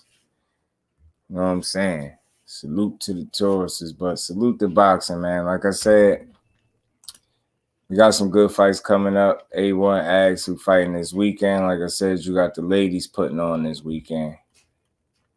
Got Alicia Baumgartner, fine ass putting on. You knew she ain't in there, is she? Franchon Cruz in there. Yeah. Yes. But Alicia trying to get in that company and become one of them undisputed champions. So if she able to do that, that's going to be dope for her. And then if Amanda Serrano is able to run down and snatch up undisputed as well against Erica Cruz, which I think is definitely, they both got winnable fights. They got real fights, but they're winnable at the end of the day. BC say the 14th. All right, that's close enough, man. You're close, man. You're close. April's a hell of a month, man. Hell of a month. We got some solid people born in the month of April, bro. Solid. You know what I'm saying? Solid. But yeah, man, I can't wait to fight. I'm looking forward to. I'm definitely looking forward to the whole card. I definitely want to see Shadeja Green fight, though. Pretty bad. I want to see how Richardson Hitchins and both John Bauza approach the fight, you know what I mean, this weekend. I want to see how they handle business, man. So I'm glad that this fight is this weekend. We ain't got to wait no longer to see it. It's good to see that Janibek and Carlos Adames is showing mutual interest in fighting each other, and they pretty much gave like a gentleman's agreement that they'd fight each other. So I hope that gentleman's agreement then leads to an actual fight taking place. Because, again, I'm not coming up with no reason why these fights can't happen. These fighters always call each other out. When we ask them to fight, people act like we asking for too much, and we not. You know what I'm saying? So that's where I'm at with it. Alicia get undisputed and Tony whoop Tim Zoo. But Charlo Harrison 3. I'm telling you, I think that's a real possibility, Shawa. I think so. Tony just got to be switched on the entire fight. Don't have those big defensive lapses and lows in the fight where you're not switched on or paying attention. You know what I'm saying? Don't fall asleep at the wheel, so to speak. You get what I'm saying? And he already is a patient fighter, but I think he can fight in a way where he can conserve his gas tank a bit for those people that are skeptical if he gonna get tired. I think he gonna utilize the ring in a way where he could conserve his gas tank a bit, and I think he's gonna try to pick his shots and box Tim Tszyu. And I think it would be smart for him to do it because I feel like he's the superior boxer to Tim Tszyu. I feel like Tim Tszyu's best shot is to knock him out. I don't see Tim outboxing Tony Harrison unless he was able to drop him several times and like knock him off his game or something like that and beat him like that. But you know, I think he's activated because it ain't no way. I just don't see the scenarios, the cases where Tim Tszyu outboxes Tony Harrison. Tony Harrison, better, highly skilled fighter, more versatile, more wrinkles to his game, a deeper bag, more of a pedigree shit to me. You know what I mean? A boxing background, like Tony Harrison, one of the ones he really could fight. The fights that he did lose, he was winning. He just got tired. How crazy is that?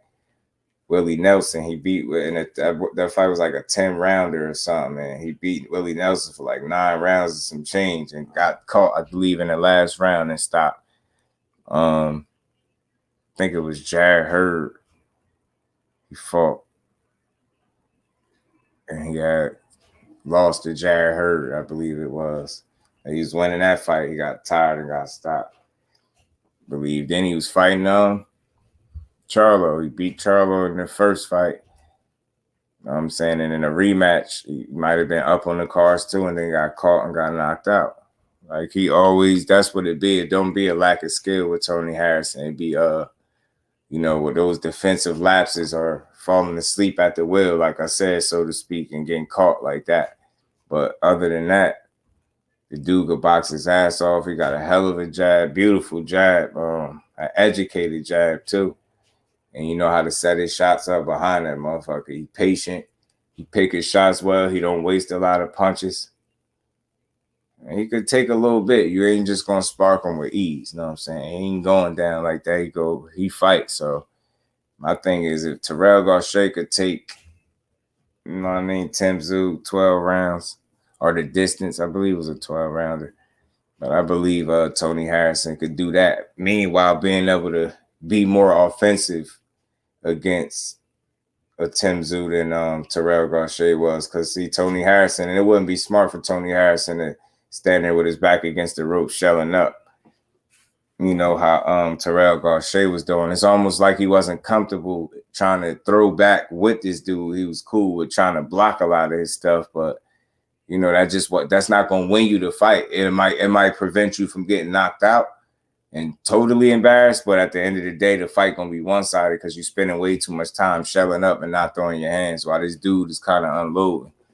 And to Terrell Gausha's credit, he did catch Tim coming in and caught him and knocked him down. So, I mean, he did knock him down. I think he was more off-balance than hurt. So, we're going to see how Tony approached this fight. It's going to be important, man. It's going to be important to see his approach to this fight.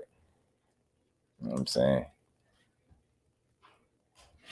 He seemed like he mentally back where he needed to be in terms of competing, you know, and from an emotional standpoint when he lost his pop. So I feel like his last performance was an indication that he was doing a lot better mentally and he was able to perform accordingly. And I think that could carry over into this fight as well, him being, you know, just in a good space. And he just need to build off the last good performance he had and have another good performance, maybe even better than the last, because you're fighting maybe a different opponent, a more dangerous opponent, a tricky opponent, who knows. But I definitely, I'm rocking with Tony Harrison, though, and I'm pulling for him to win this fight because, like you just mentioned, Shower, like that Charlo Harrison 3. I talked about that a little bit in another live. I said I think that might be coming because, you know, if Tony could really handle business, man, that's supposed to put him in line. You know, Tim Tszyu was supposed to have that opportunity. So I tip my hat to Tim Tszyu for not only staying busy, but taking a dangerous fight, like a fight that he could pretty much lose. And it could ruin his opportunity for undisputed. So for him to do that and take that chance against Tony Harrison, I think that's dope. And I think he's going to try to make the most out of it. I think he's going to try to win. Definitely do. He ain't going to just lay down for sure. He's going to try to win. He's going to be coming to win, not be an opponent. But Tony Harrison is switched on, man. I could see him. He got underrated feet. He got some of the best feet in the game, Tony Harrison. I'm telling you, he got some of the best feet. Footwork in the game, Tony Harrison do. Smooth, too. Smooth, man, if you ever watch him, for real. Even studying Zoo, he wants Charles 3. Got to bring shit to a close. Like, I'm with you, Queen. And why? That'll be a trilogy that boxing could use. You know what I'm saying? And that'll be one that manifested itself instead of us, or not us. That trilogy would have had manifested itself rather than them forcing it to be that. You get what I'm saying? Kind of like Golovkin and Canelo 3. That trilogy, nobody was asking for that, checking for it, none of that. And I think the numbers might have dictated that, but they still just try to force that and position that. You know what I'm saying? This wouldn't be the case. If Harrison truly beat Tim Tszyu, then he would have had earned that trilogy fight, and it'd be significant because it'd be, instead of with a title on the line, it'd be for undisputed. You get what I'm saying? So Tony Harrison will then have an opportunity to at least fight for undisputed, and he will have an opportunity to outright win it if he could. So I think that would be a hell of a matchup again. I think everybody will watch Charlo Harrison for a third time. Both fights delivered. I thought when he offered step in. Me too, Queen. I hate to try to look ahead like I wasn't trying to discount Tim Tszyu, but I'm just thinking like right ahead, like what would be more exciting for boxing, and I couldn't help but to think that it would be, Charlo Harrison 3 rather than Tim Tszyu and Charlo 1. Like, Sir and Bo, salute, family. Appreciate you pulling up, man. How you feeling? But we need to run shit back right. And who wouldn't want to see that? They technically 1-1. That'll break the tiebreaker. Why? And you know how huge that'll be for boxing? Because what it mean? What did it mean? Like, especially if Tony Harrison win that fight, now he done strung together back-to-back, meaningful wins, and then worked his way to get a trilogy fight. Not only a trilogy fight to break the tie, but to also have an opportunity to put your name in the history books by fighting and competing for an opportunity to be undisputed. Think about how he'd fight. He'd be prepared. Just think about the training camps. Think about the level of intensity. Get what I'm saying? The build up, how good that fight would be. The third time around, I'm really pushing for that. And it's nothing against Tim Tszyu. I'm truly pushing for that, yo. That's a fight that boxing could need a little bit on the low. Charlo and Harrison 3, man. Everybody pay for that shit. Don't tell me they won't. They'll pay for that shit. Charlo Harrison 3, bro. Just go ahead in there, had Tony and handle business against Tim Tszyu. You know what I'm saying? Just don't fall asleep at the wheel. Don't get sloppy. You know what I'm saying? Don't, box his ass because he can't box with you. I know he can. You got them slow ass feet. Tony got some of the best feet in the division or in boxing, period. He's a smooth operator in there. You know what I'm saying? Exploit the fact that man has cement in his shoes. You know what I'm saying? And outbox his ass.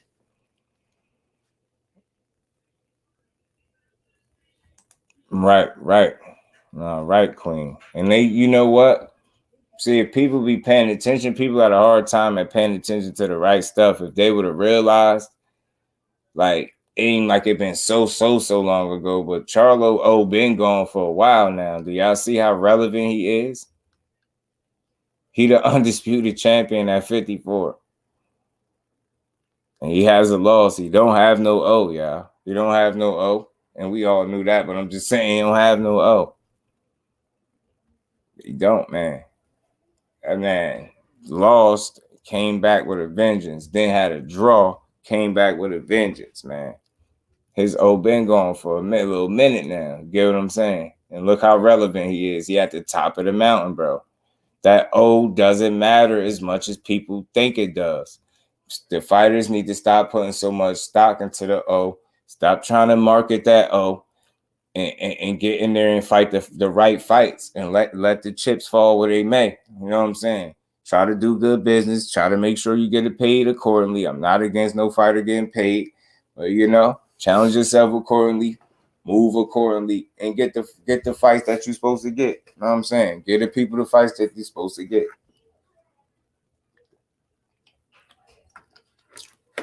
You entertain your people. You know what I'm saying? You make money. And you work on carving out your legacy, and you satisfy the true boxing fans by challenging yourself accordingly, and then handling business, and then getting paid. We like to see all of that. That's a win-win-win for boxing. You get what I'm saying? So that's where I'm at with it, man. That's where I'm at with it. Stop marketing the O. I'ma always keep saying that. This won't be the last time y'all hear me say that, because I really do feel like that be the selling point for some of these fighters, and it don't need to be that. You get what I'm saying? It don't need to be. The selling point do not need to be marketing the O. It just don't need to be that.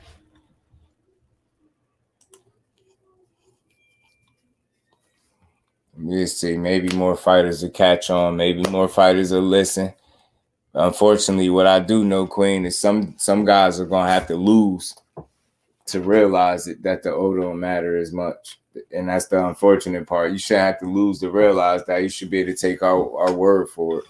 Or you should be able to pay attention and see countless examples of how people rebounded after losses and made losing their O insignificant because of the things that they were able to accomplish after that. So that, you know what I'm saying? I think fighters need to start betting on themselves more too. I mean, it ain't a loss for real if you could learn from it, get better, and apply it in the ring. You know what I'm saying? Sometimes I feel like a loss be one of the best things that could happen to certain people. I'm telling you, because then they have a whole new outlook on things, and they be motivated in a totally different way, and it's dope to see it. You know what I'm saying? Like I said, at the end of the day, these ain't the most popular topics. Y'all know I do real boxing talk. I think all these matchups is real outside of Canelo and Edgar Berlanga. I had to shoot that down. That's not a big fight in my opinion, because Edgar Berlanga ain't like that. But we got Joey Spencer being potentially on the undercard of Caleb Plant and David Benavidez. That's 16-0, 10 knockouts against 19-0 with 15 KOs. Those are two prospect type guys that's trying to work themselves in that contender space. That's a must-see fight, Joey Spencer and Jesus Ramos. Somebody got to go in that one. You know what I'm saying? The hell with Canelo and Edgar Berlanga. I wish Edgar Berlanga the best. He with Golden Boy. So let's see if they put together a protection plan for Edgar Berlanga, or if they keep him on this quote unquote fast track and they really trust in what he brings to the table. You get what I'm saying? Janibek and Carlos Adames, like I said, they basically had some type of gentleman's agreement damn near where they basically saying they'll fight each other. You know, Janibek said, it'd be worse than sparring. Like, you know what I'm saying? Easier than sparring. So he said, be ready. It'll be easier than sparring. So that's big words coming from Janibek. And Carlos Adames I'm pretty sure he obliged him. So that's another fight that's out of the woodworks that we didn't expect. So you got Joey Spencer, Jesus Ramos, you got Richardson Hitchins, and John Bauza Saturday. You get what I'm saying? You got this potential fight looming with Carlos Adames in there. So you got some good matchups. You got some good undisputed. So y'all stay tuned for that. This women card or this card on the 4th is going to be solid altogether. 3 good women's fights, like I said, and you got a Hitchins fight.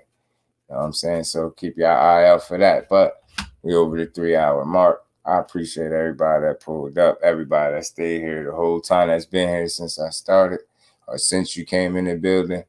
Much appreciation to y'all. Don't go unnoticed. Y'all didn't punch the like button, punch that joint one time. I bet you it won't punch you back. And I appreciate all y'all. Salute to my TWT family, the Just Do family, and everybody that's rocking with us. We're going to keep grinding. We'll be right back tomorrow with another one. as always, man. So to the next one, man, we up out of here, y'all. Peace.